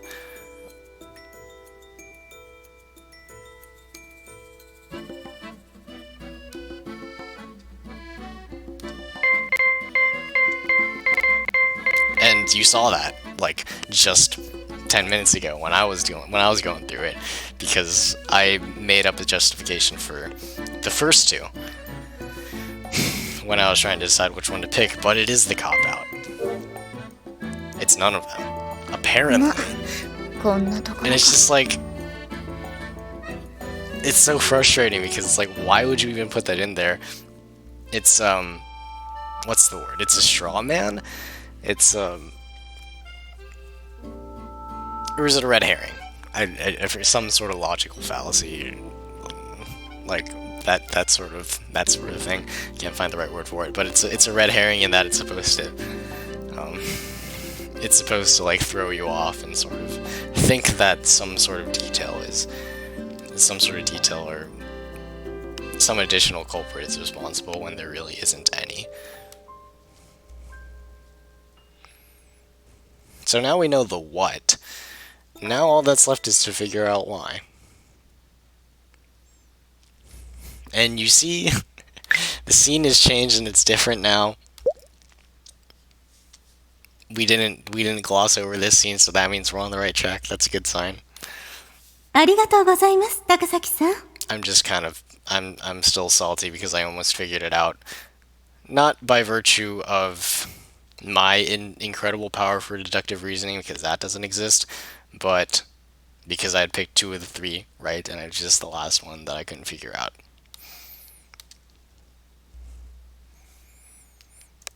あの日の繰り返しみたいだな。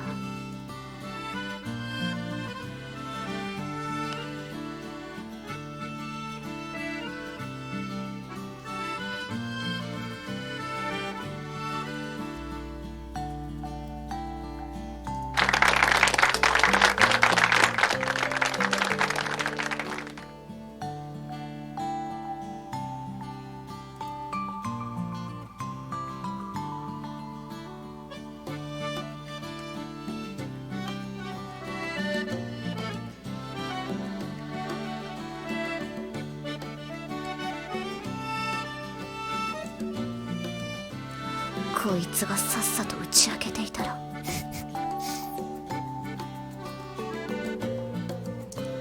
何を笑っているの？笑っていない。笑っているんだよ。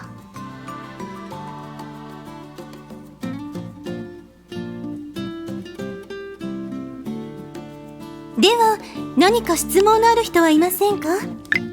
We all know that nuance is not Takasaki's strong suit, to say the least.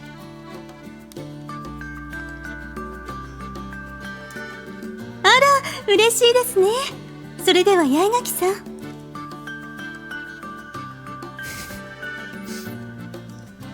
子ウサギが消えた件が解決しましたので、ここで述べさせてもらってもいいですか？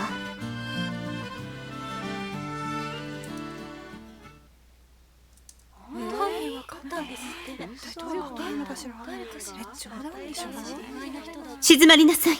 神の見舞いですよ。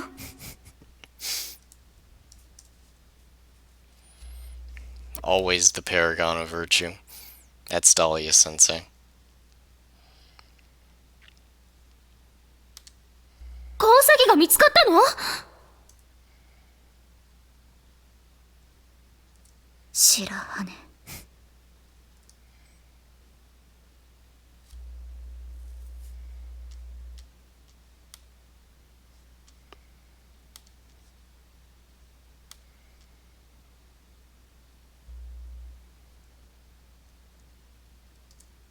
この場を借りて事の次第を話してもよろしいでしょうか、シスタ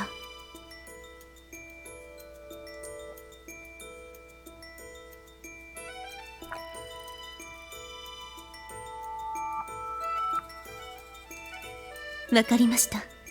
了承します。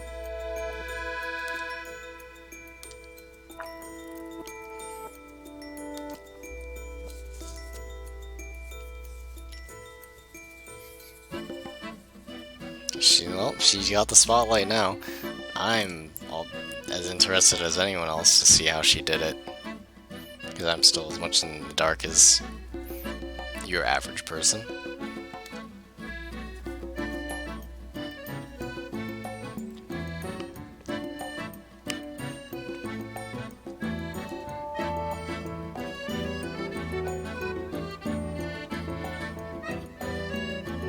Soもそもこの事件に明確な犯人はいないんだ。それってどういうこと？もしかして野犬に襲われちゃったってこと？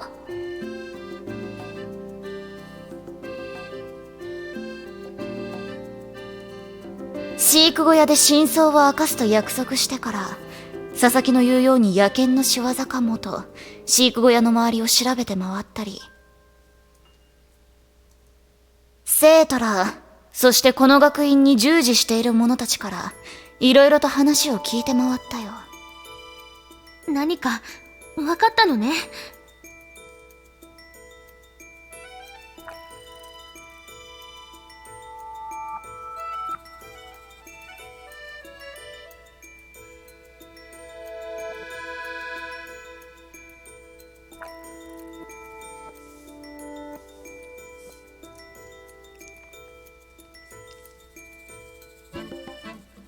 おおよその流れは分かったわ。朝世話をした八重垣さんたち、そして昼食後に様子を見に行った佐々木さんたち。つまり八重垣さんたちが世話をし終わった7時半過ぎから佐々木さんたちが行くまでの12時半までに子ウサギが消えたということね。 She figured out that much too. But that's the easy part.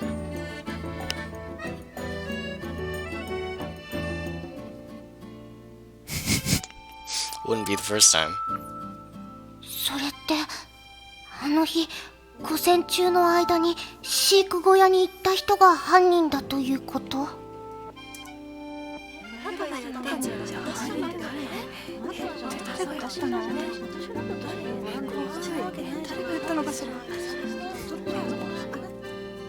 誰が言ったのかもう少し絞れそうなんだ。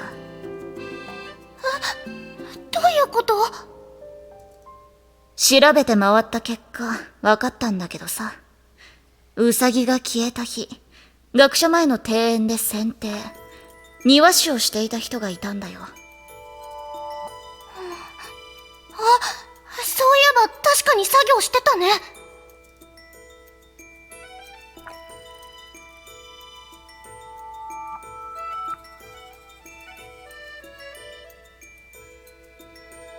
つまりその庭師の人に聞けば誰が通ったかわかるし、犯人が絞り込めるというわけですね。す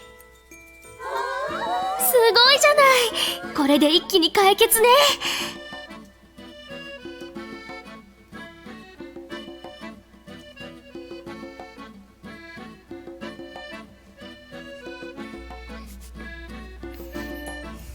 Unsurprisingly, her fellow detective has keyed into something that most people wouldn't as well. And that's just like her. 確かにあの日世話をしていたものから絞り込めるかもしれない。話通りならね。なら、だがそいつは佐々木が話してくれた話が本当だという大前提のものだ。嘘をついていないというお約束のもとでの話なんだよ。八重垣ちゃん？私たちは嘘をついてなんかいないですよ。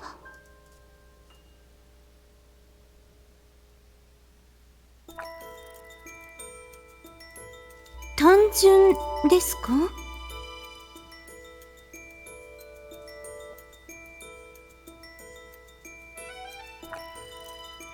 はい。これは故意的な事件ではなく、野犬が起こした事件でもない。人が悪意なく起こした事故だったんですよ。事故なのですか？ええ。ここにいるクラスメイトの大体の者が飼育小屋へ世話をしに来てくれた。だよな。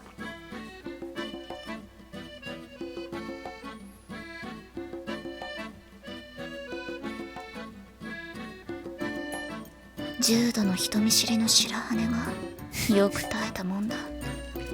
Wasn't to say that's not to say she wasn't aware of it though. Every time she had to explain herself in front of like 50 people, she was always nervous about it.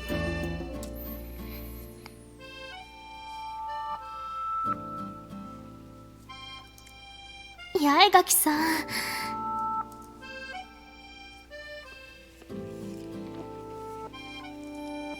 世話といっても、大体のことは高崎と私で行っていたので、みんなは餌を、干し草を飼育小屋の中へと持って行ってあげてた。それで間違いないよな。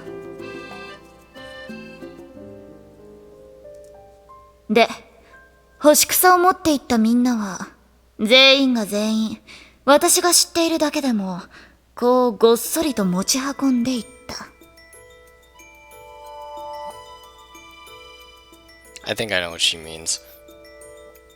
When they go into the pen for the first time after the rabbits disappear, Erica makes the observation that they're often hiding in the hay, and it's where they look first, because they think that the missing rabbits could just be hiding around in there. And so they might have accidentally taken one of those bunches of dried hay that had one of the rabbits, two of them actually, two of the rabbits in there out. Let's see if I'm right. I might be completely wrong, and wouldn't be the first time that I just made a fool out of myself, but I think that's what she's getting at. 全員って。全員は全員だよ。別におかしいことはない。みんなは2年生が世話をしていた時は来なかった。私たちが世話をしてから来だしただろ。その時、高崎が干し草をやっているのを見て、みんな、ああ、そういうものかって真似したのさ。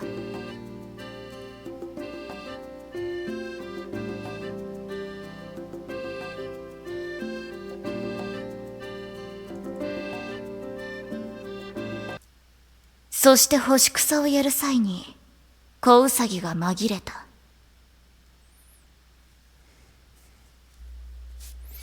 It makes a lot of sense when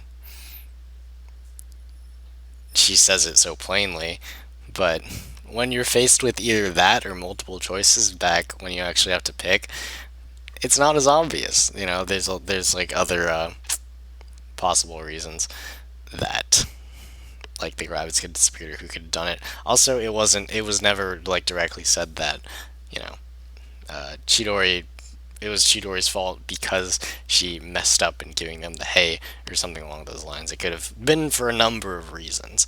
So it's I'm not saying that it's obvious, because in hindsight, of course it is. When the right answer is given, it's already presented to you.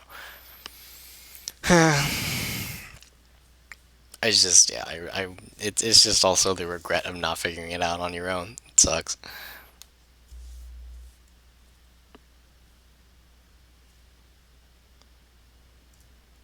なんでそれっておかしくないです紛れるなんてことだって飼育小屋の隣に置いてある干し草をあげてどうして言ったろ、単純なことなんだよ。高崎の餌のやり方を見てみんな真似をした。でもな、干し草が湿ると食いつきが悪くなるって言うんで、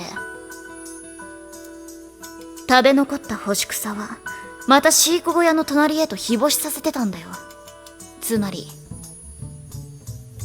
何度も干し草を飼育小屋へ、余ったらその都度外に出して日干しさせる、繰り返していたことでコウサギが紛れてしまったってこと？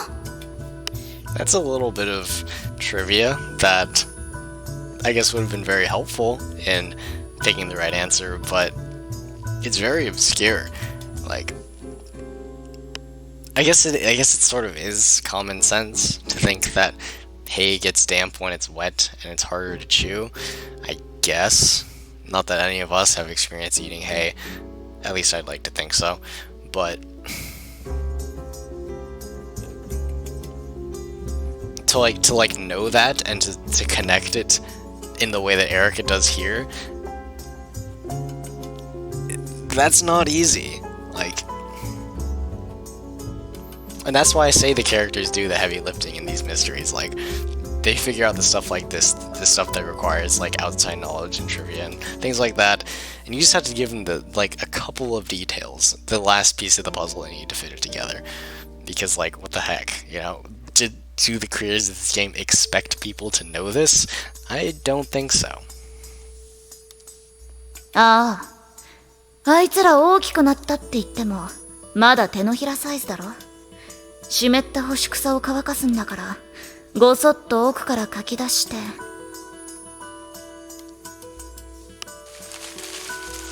飼育小屋の隣へと干し草を移動した。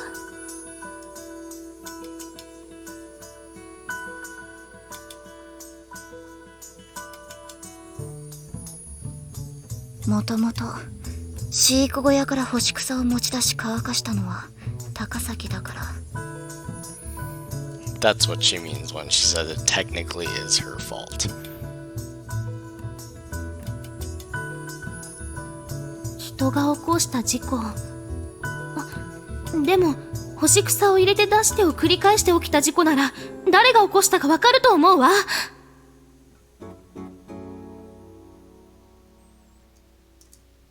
子ウサギが消えた日の朝から午前中に飼育小屋へ行った生徒を割り出せばいいってことだろ。庭師の証言も得られそうだしな。そうよね。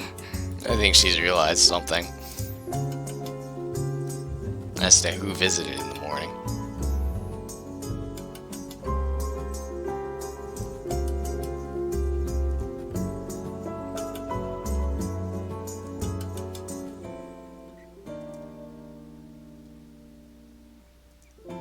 ま、そこで佐々木が話したことが大前提になっている。朝から午前中での事故が間違いだって話をしたのさ。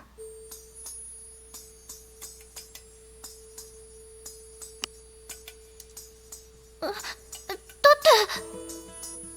ここは空気を読むところかもしれないですけど、やっぱり嘘は言ってないですよ。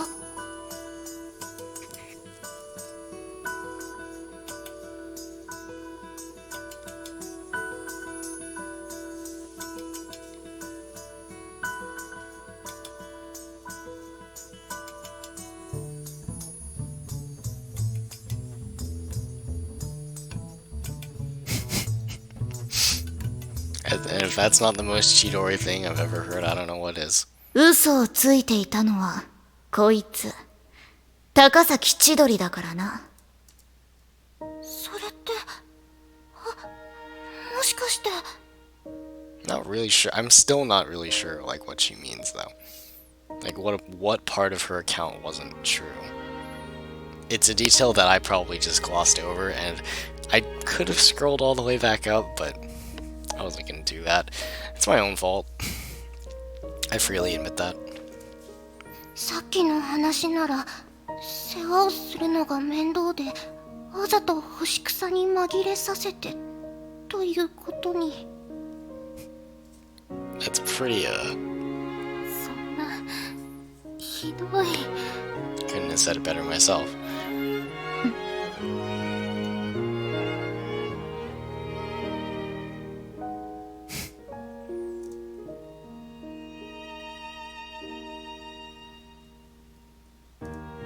こいつ高崎は嘘をついてたって自覚がなかったんだよ。そう思い込んでいただけなんだ。ごめんなさい。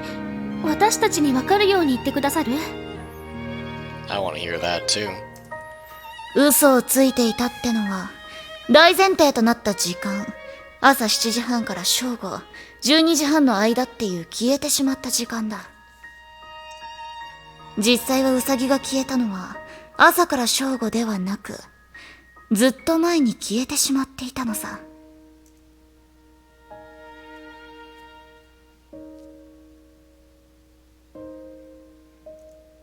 それは朝子ウサギがいたって証言が嘘で、もうその時にはいなかったってことだよね。そうだ。いたわ。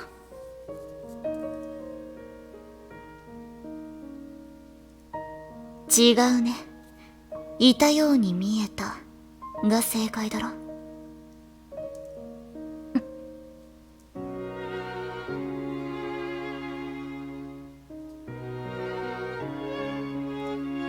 こいつは高崎千鳥はかなり目が悪いんだよ。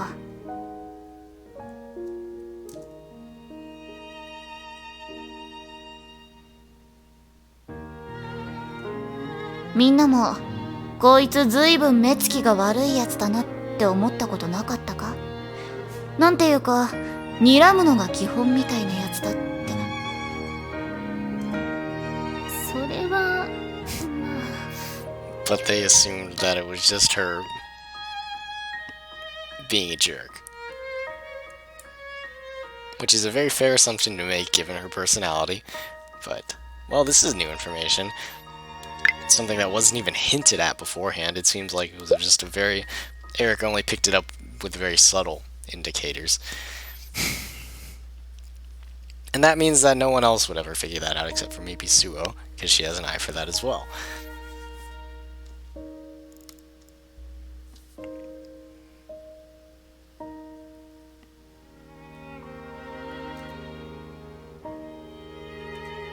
私もそう思ったよ。とっつきにくいやつだなってさ。高崎、こいつが何本に見える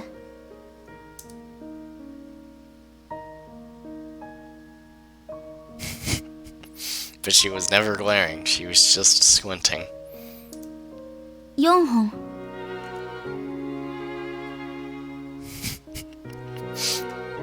ま、こういうことだ。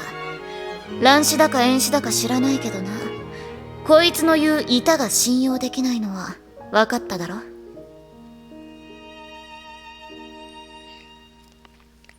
So what this means is that when you are supposed to decipher who or deduct who the culprit is, and you pick Chidori because that's the right answer, you do so not knowing this. And so that means you have to kind of think that Chidori caused their disappearance because of other reasons. I don't know what to do that. I don't know what to do with that information. Is that good mystery solving? I don't know.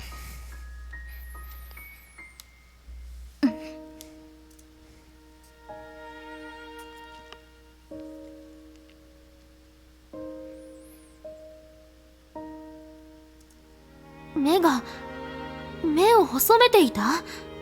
それじゃ思い違いをしていたってこと？本人は嘘をついていたとは思っちゃいない。こいつは本当にそう思っていたんだ。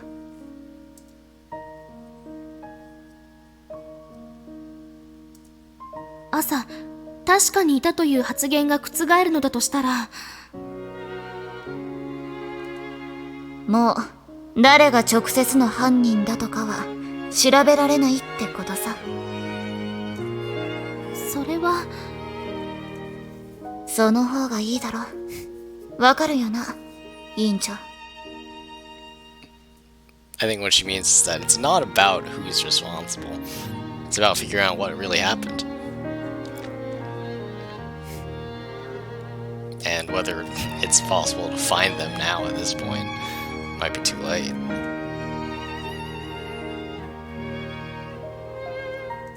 小ウサギを消してしまう原因を作った犯人はわからないままの方がいい。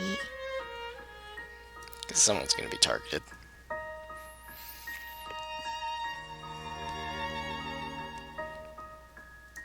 だから全員の責任として罪を薄めればいい。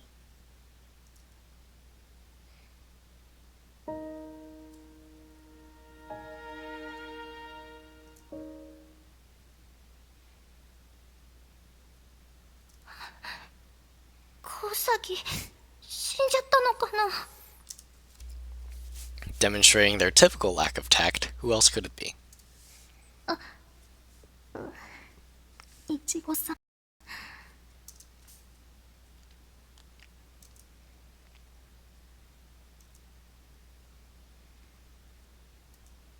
お前は心配性だな。動物もののテレビとかで見たことないのかよ。草食動物は敵に狙われやすいから生後すぐ独り立ちするんだよ。そうじゃないと野生では生きられないんだ。わかる？そうなのですか。おうよ、世話してたんだから知ってたっての。高崎が首っ引きで飼育マニュアル読んでただろ。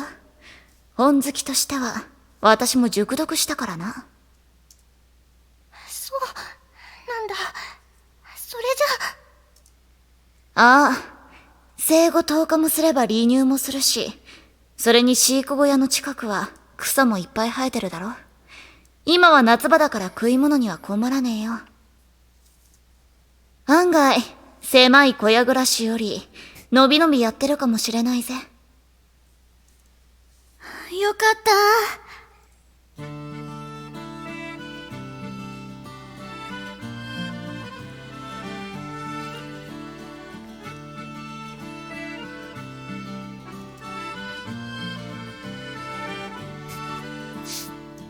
白羽。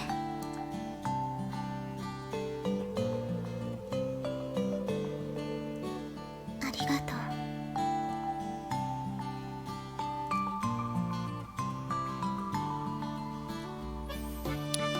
For some reason. What could that reason be? We have no idea because Erica sure as hell doesn't. Erica sure as hell does not have an idea.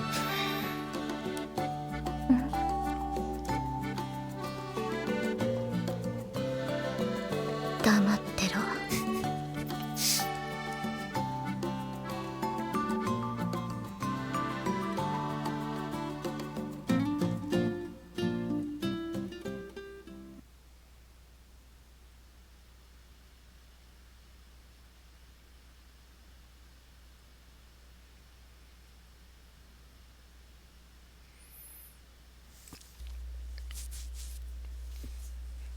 Yep. It's known as Chekhov's gun, one of the quintessential rules of storytelling. I think I mentioned it in Volume 1's playthrough at some point, and it applies to mysteries in particular, in that, well, I think I even mentioned it earlier in this playthrough, because every detail is important. Almost every detail is important. There's red herrings, things meant to throw you off. but the answer is somewhere within there. It's somewhere in there. It's not just supposed to be plucked from thin air, although there were some things about that mystery, like Chidori having bad eyesight, that were sort of plucked from thin air. I mean, sure, there was evidence for it, but isn't it a lot easier to believe that she's just a jerk, or that she's just completely unaware of social cues?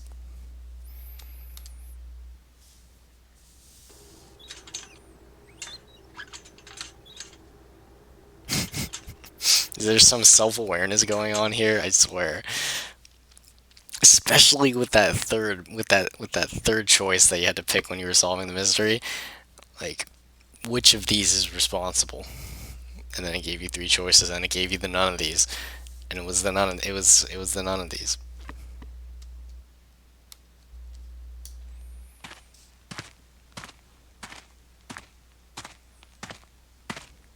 But I guess Eric is not having a meta moment. She's not being self-aware or breaking the fourth wall. She's just comparing it to her own situation.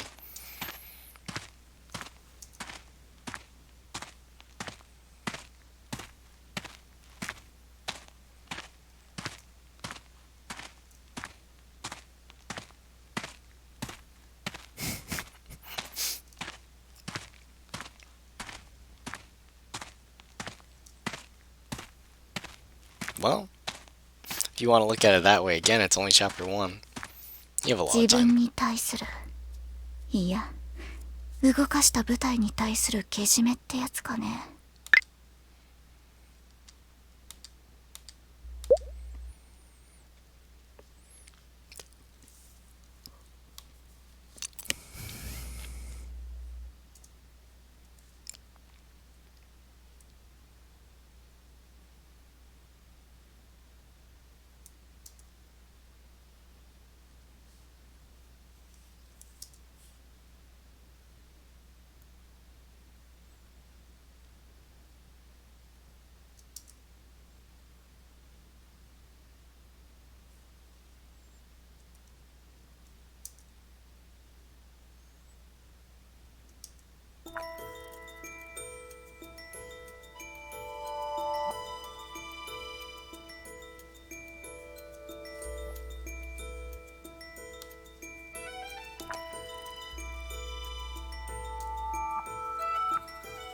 This isn't over.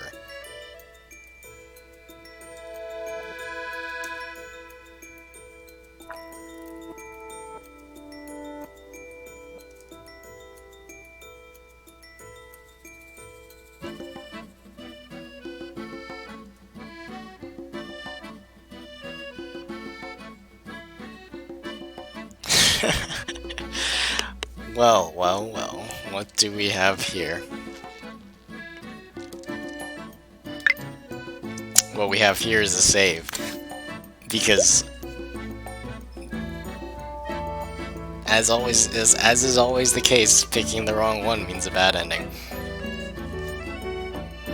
And I think I want to look this up because I don't want to proceed with some sort of false confidence, but I think I actually know this one.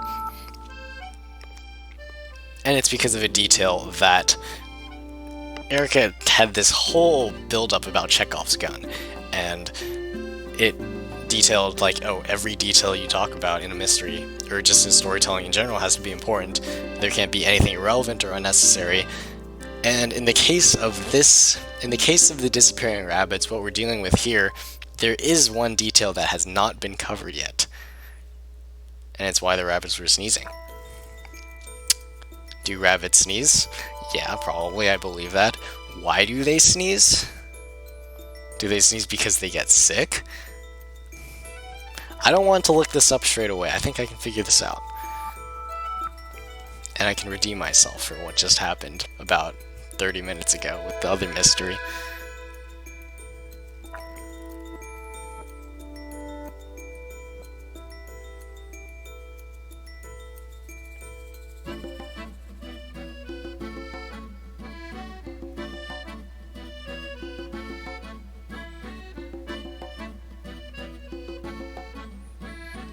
So I just googled it. Why do rabbits sneeze? It says they are prone to lower respiratory infections. That sounds about right to me. And these other two are very implicative, especially this one. I like Rika, you know, she's not my favorite, and there are a lot of reasons to dislike her, I think. There are just like a lot of things about her personality that don't sit well with me. But to assume this is to assume a malicious intent that I just want to believe that she's gotten over. And I don't believe that 100%, but I want to. So that's why we're gonna pick this one. Oh, but it's not over yet.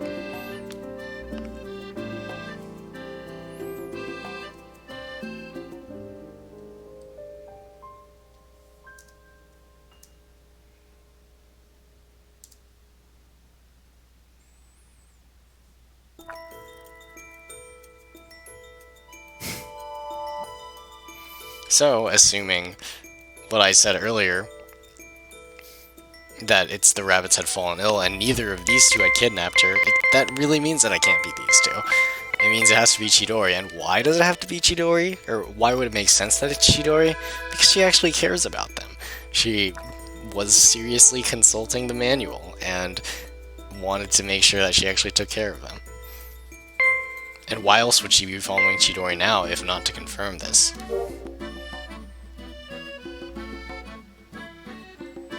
Did I get it right?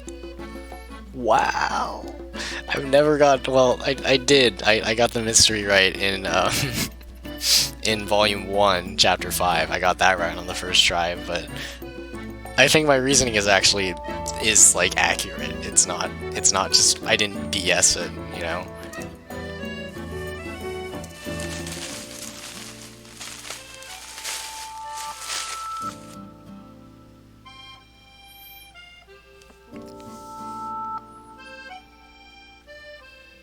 Thanks for the help, by the way.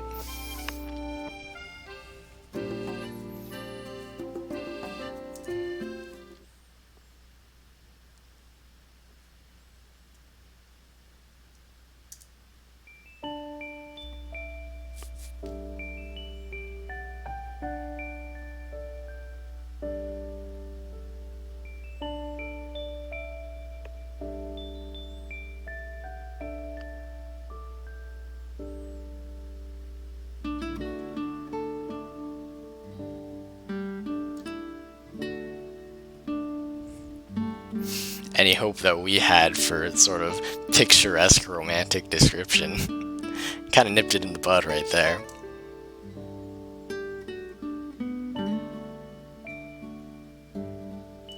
Takasaki. Hang on, this is a good thumbnail right here. Let me just print screen this. Probably gonna see it in a little bit when I edit this.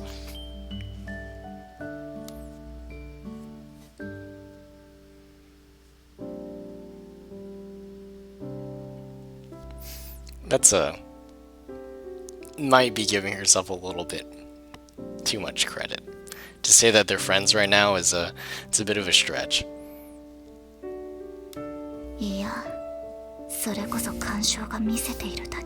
Seems like Erica agrees with me since she just corrected herself. So, glad to see that I was right in a way.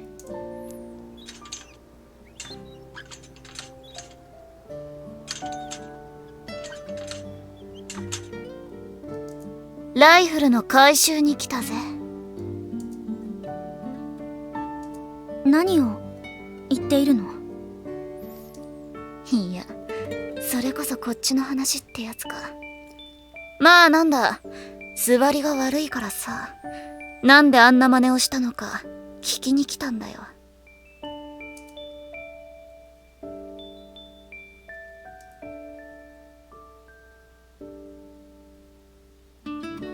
ここに私がいる時点でわかるだろ。お前がさらった子ウサギの件だよ。あの話は済んだことでしょ？ああ、対外的にはな。あの結末は私が望んだことだ。でも、真相ってやつも明かしておかないと座りが悪い。なあ、高崎。いなくなった2羽の子ウサギはもう亡くなっているんだろ。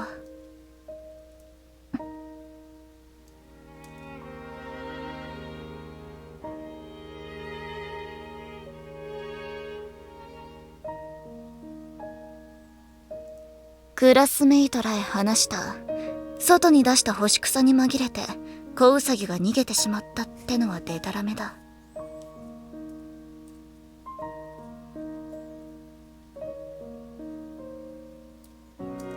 だとすると、いついなくなったかってことがやっぱり気になるよな。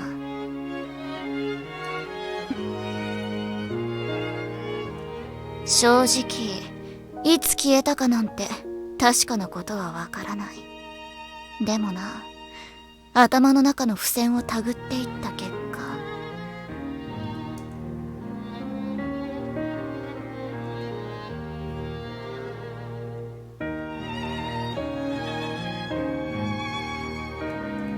私たちが疑われることとなってから、学院内に何か手がかりになるものはないか探した。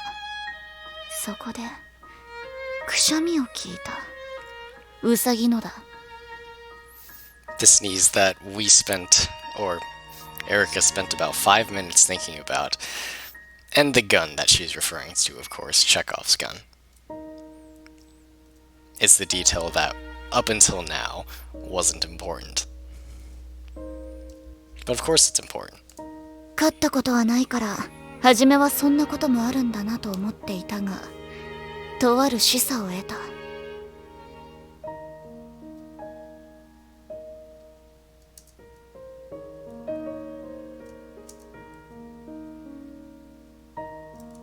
ウサギのくしゃみについてだがな。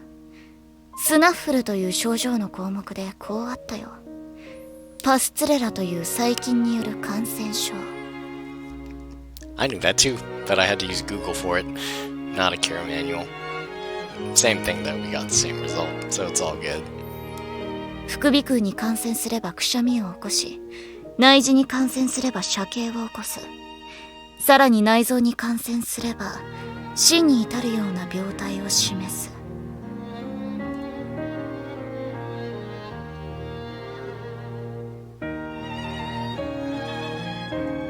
生体なら元気になれば症状が治まることはあるらしいが、老体や子ウサギのような幼体ならどうだ。こいつは感染症だ。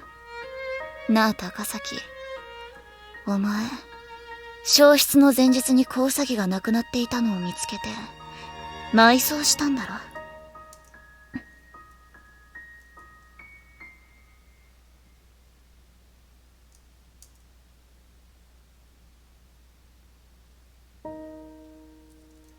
今思えば、くしゃみをしだした親ウサギと子ウサギを離して隔離していたし。バスキア教諭。あ？バスキア教諭の件はどうなったの？あの人が怪しいという噂もあったじゃない。Where did she hear about that? No indication that, well, the Sasaki's is the obvious answer, because, as I said before, they cannot keep a secret to save their life.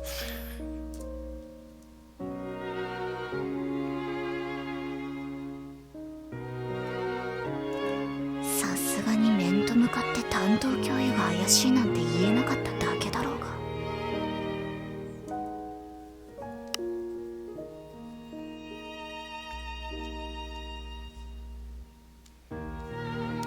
あまり面白い話じゃないんだがね。へえ、どんなつまらない話なのかしら。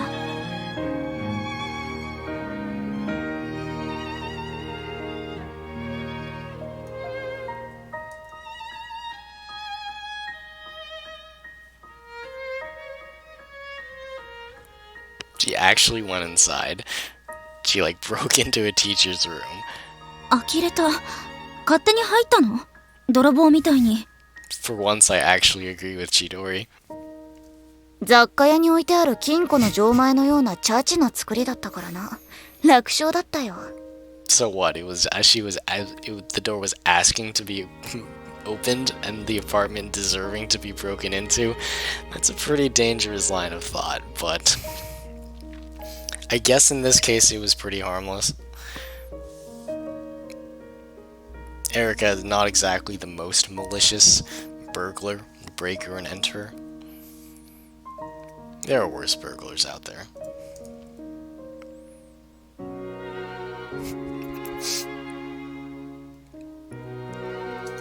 部屋の中に踏み入ってすぐ部屋に招きたがらない理由ってやつが分かったよ。羊でも飼っていたわけ？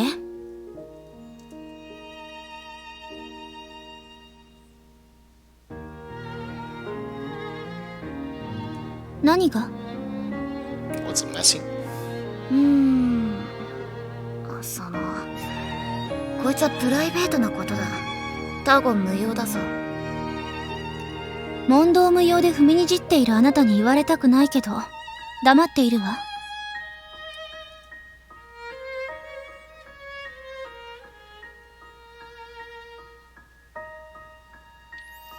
It sounds just like her. なんですって？何度も言わせるの。年齢のことを考えると招いてバレるのも恥ずかしかったんだろうよ。それと羊の鳴き声はグローラー。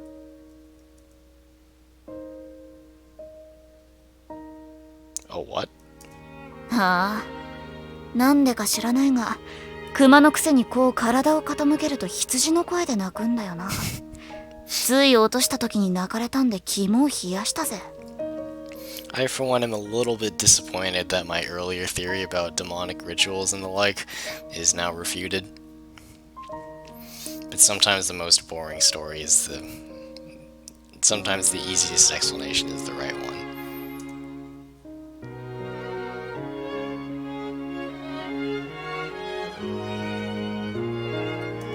とにかくバスキア教諭の疑いはお前の言うつまらない話ってやつだったよ。It's a little interesting bit of backstory that she mentioned earlier. Remember that for now. 私から言わせれば変わって見える事件も偶然が積み重なってそう見えているだけ。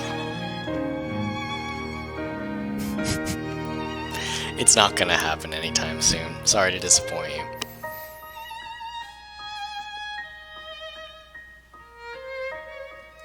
一つ一つ明かしてみたらそりゃつまらない話になるだろうさ。でだ。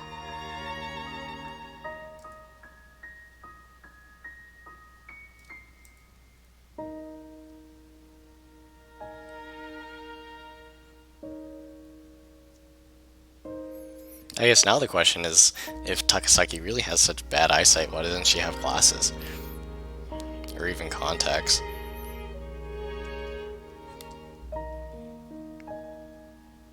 スイートピーか。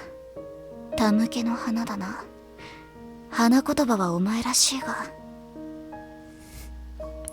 That might be useful for us too, as viewers.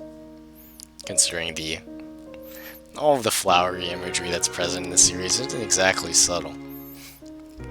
It was even used for solving a mystery earlier in Volume 1, but hopefully it doesn't have to come to that ever again. 花言葉？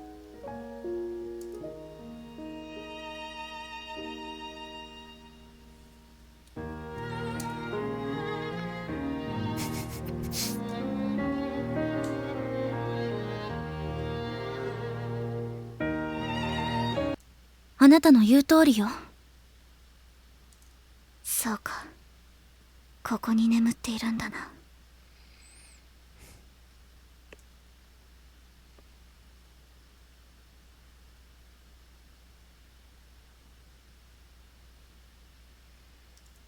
で、訳を話してもらえるか？本当にパトリック・ベイトマンになっちまったわけじゃないだろ？だからよ。That's a reference I don't get. Though I feel like I should. Probably some momentous American film.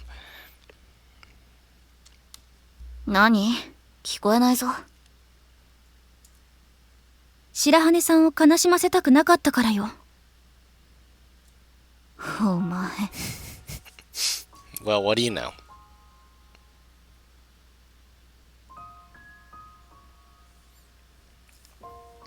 Although it's a little bit too late for that. そんなにおかしいかしら。Yes. そりゃ、そうだろう。お前、人のことなんざどうだっていいってやつじゃないかよ。And she even says as much. Amazing. ええ、そうね。間違ってないわ。でもね、私だって罪悪感くらいは受けるのよ。And she's really something else.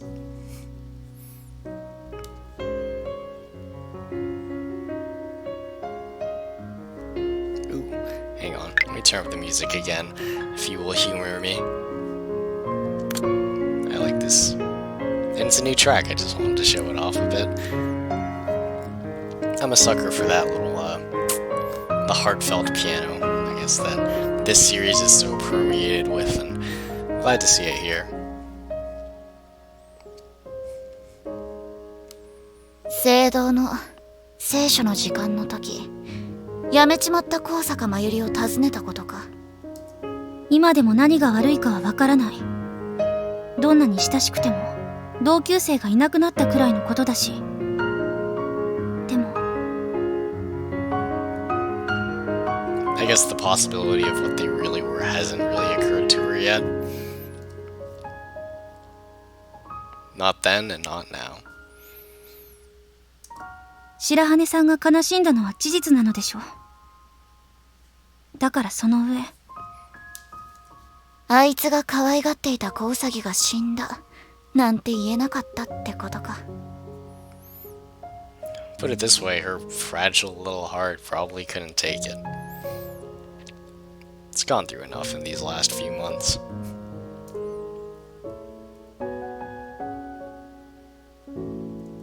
自分の不手際で病気で死なせたから黙って埋めたとかだったら。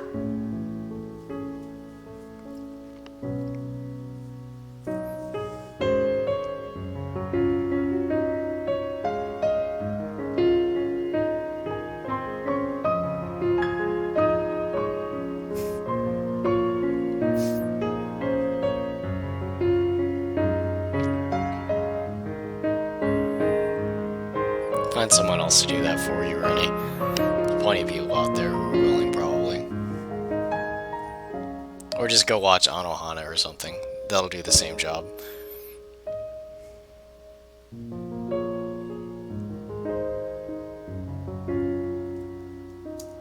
まあ、亡くなったとわかるよりも、今のまま元気でいるかもと思わせておいた方がいいよな。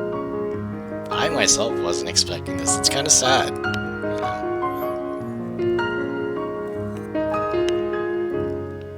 I mean, they're just babies. They're just animals. What did they do to deserve that, I guess? Oh, how nature is so cruel, or something along those lines. ええ。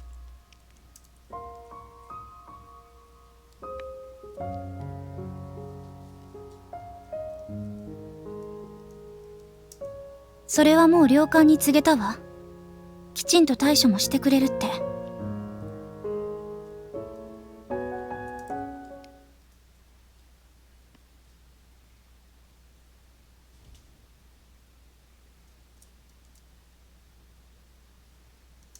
それに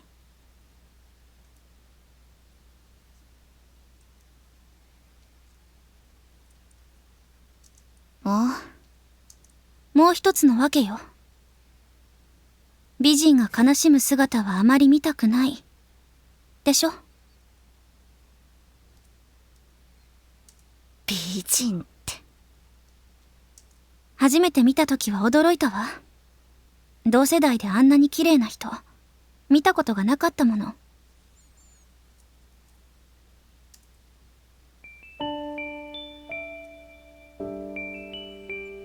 This is quite the revelation.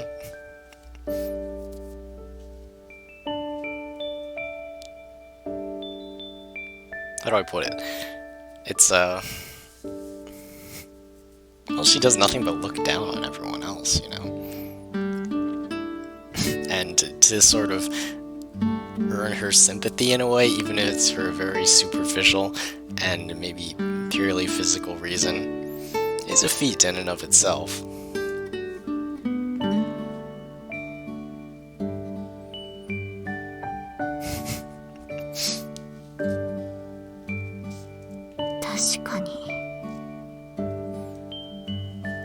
Shocking as it is, I can't disagree with either of them. Although Sue herself would probably deny it to the grave.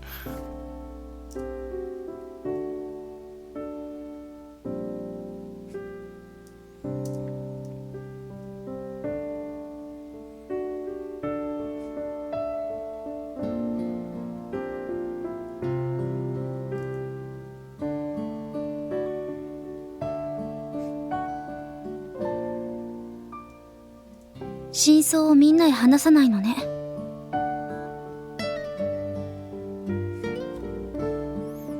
Allow me to go back for a little bit.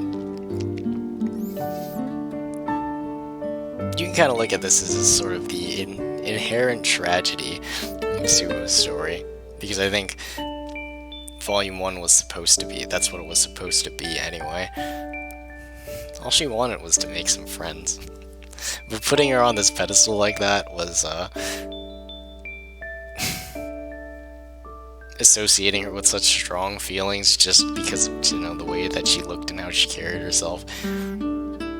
And she could never understand why, like, you know, it was so hard for her to make friends, I guess.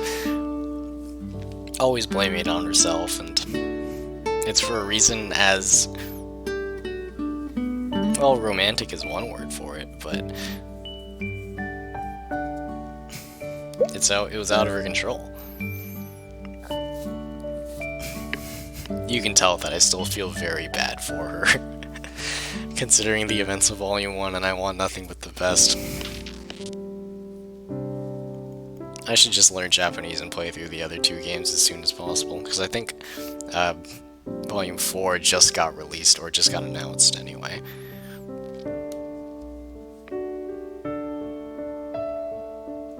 自分で自分の立場を悪くすることもない。知らぬが仏ってやつだよ。クラスメイトらも知れば、こっちを非難するやつもいるだろうが、自分たちが信号を見逃したせいだって苦しむやつも多いだろうしな。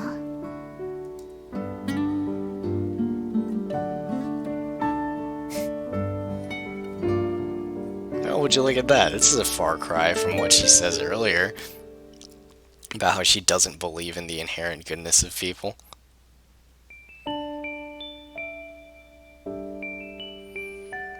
And you can sort of think about why she's changed her mind so quickly here. If she truly believes it, that is.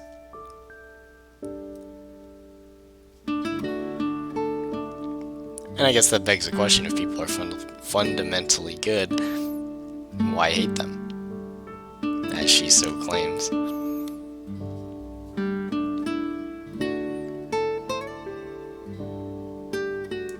初めてこいつの人間的な部分に触れた気がしたな。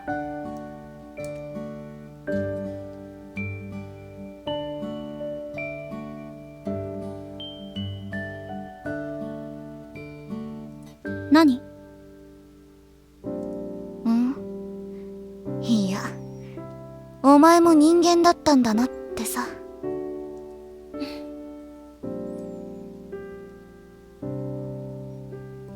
何？見てわからないか？片手じゃ握手はできないだろう。そうね。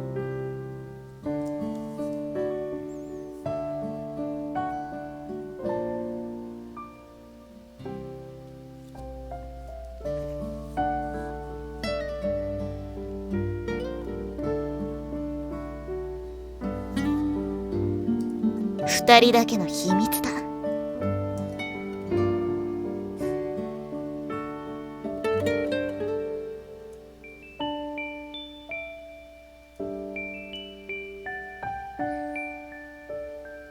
Agreed.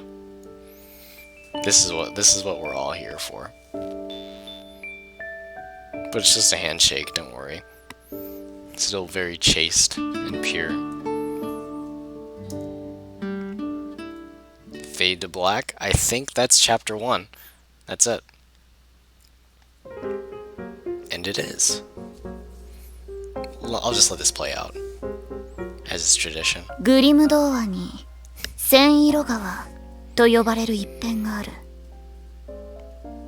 王妃が息を引き取る間際、自分と同じような美しい女性でなければ再婚しないでほしいと遺言を残した。王は王妃のような美しい女性を見つけることが叶わず再婚せずにいたが、王妃によく似た娘と会い、再婚相手にと決める。娘は王との婚姻を避けるため、月のドレス、星のドレス、太陽のドレス、そして1000種類の動物の皮で作った毛皮のコート、千色革を作らないと結婚はしないと難題を突きつけた。しかし王はその難題を解決し、婚姻を迫る。娘はドレスの力を使い、幾度も難を逃れるものの、最後は千色革のドレスに着替える時間を取れず、王の妃となってしまう。どれほど厭うていても、思考を巡らしても、覆ることがない結末。これから始まる物語は、終わった物事を覆そうと心に決める哀れな娘のお話。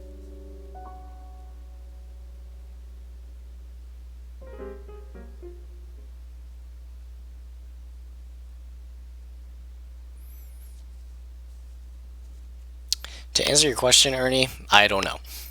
Volume 1 had 8 chapters, but if Chapter 1 was any indicator, we're at the 2.5 hour mark for this stream right now. Last stream also ran 2.5 hours, and I was already a little bit. I was like 20 minutes into Chapter 1 by then, so put 2 and 2 together, that's 5 hours more. The average length of me going through a chapter in Volume 1 was about 2 hours, so I don't know if there are 8 chapters in this one, or maybe there are less to make up for like the longer duration per chapter, or this game is just longer overall. That's definitely a possibility. We'll see. I mean, I'm not really sure what I'm in for, to be honest with you. There seems to be a running theme, though, in those intros, because that's the second time that Erica has mentioned a Grimm Brothers fairy tale. That one, I don't think, has been adapted into a modern-day fairy tale, like the one in Chapter 1, I think the Chapter 1 reference was The Princess and the Frog. Kind of highlights, though, the original fairy tales were, like, they were a lot darker and, like, violent and graphic. Because the origin of fairy tales is that they were, like, tales created by, like, serfs and peasants to pass the time back in the feudal days, because they had nothing else to do other than work and tell stories. And what qualified for entertainment was, well, say, the story of Little Red Riding Hood. I'll use that as an example. The original, the one that was written down anyway, involved Red Riding Hood showing up and the wolf feeds her, the blood of her grandma. Fun stuff like that. But yeah, for that to, like, sort of frame these chapters that we're talking about here every single time is not exactly reassuring. It's kind of dark, but I mean, maybe that's just how Erica thinks, She's very, I think, just like Suo, she does have a flair for the dramatic, so it's fitting for her style of narration. But at the very least, we can say that we have completed the first mystery and the first chapter with some help from a certain walkthrough, not of my own accord or of my own deductive reasoning, because these mysteries are hard AF. So that's where we're actually going to end here. Thanks for watching. Like and subscribe if you like visual novel playthroughs. And thanks again. I'll see you all later.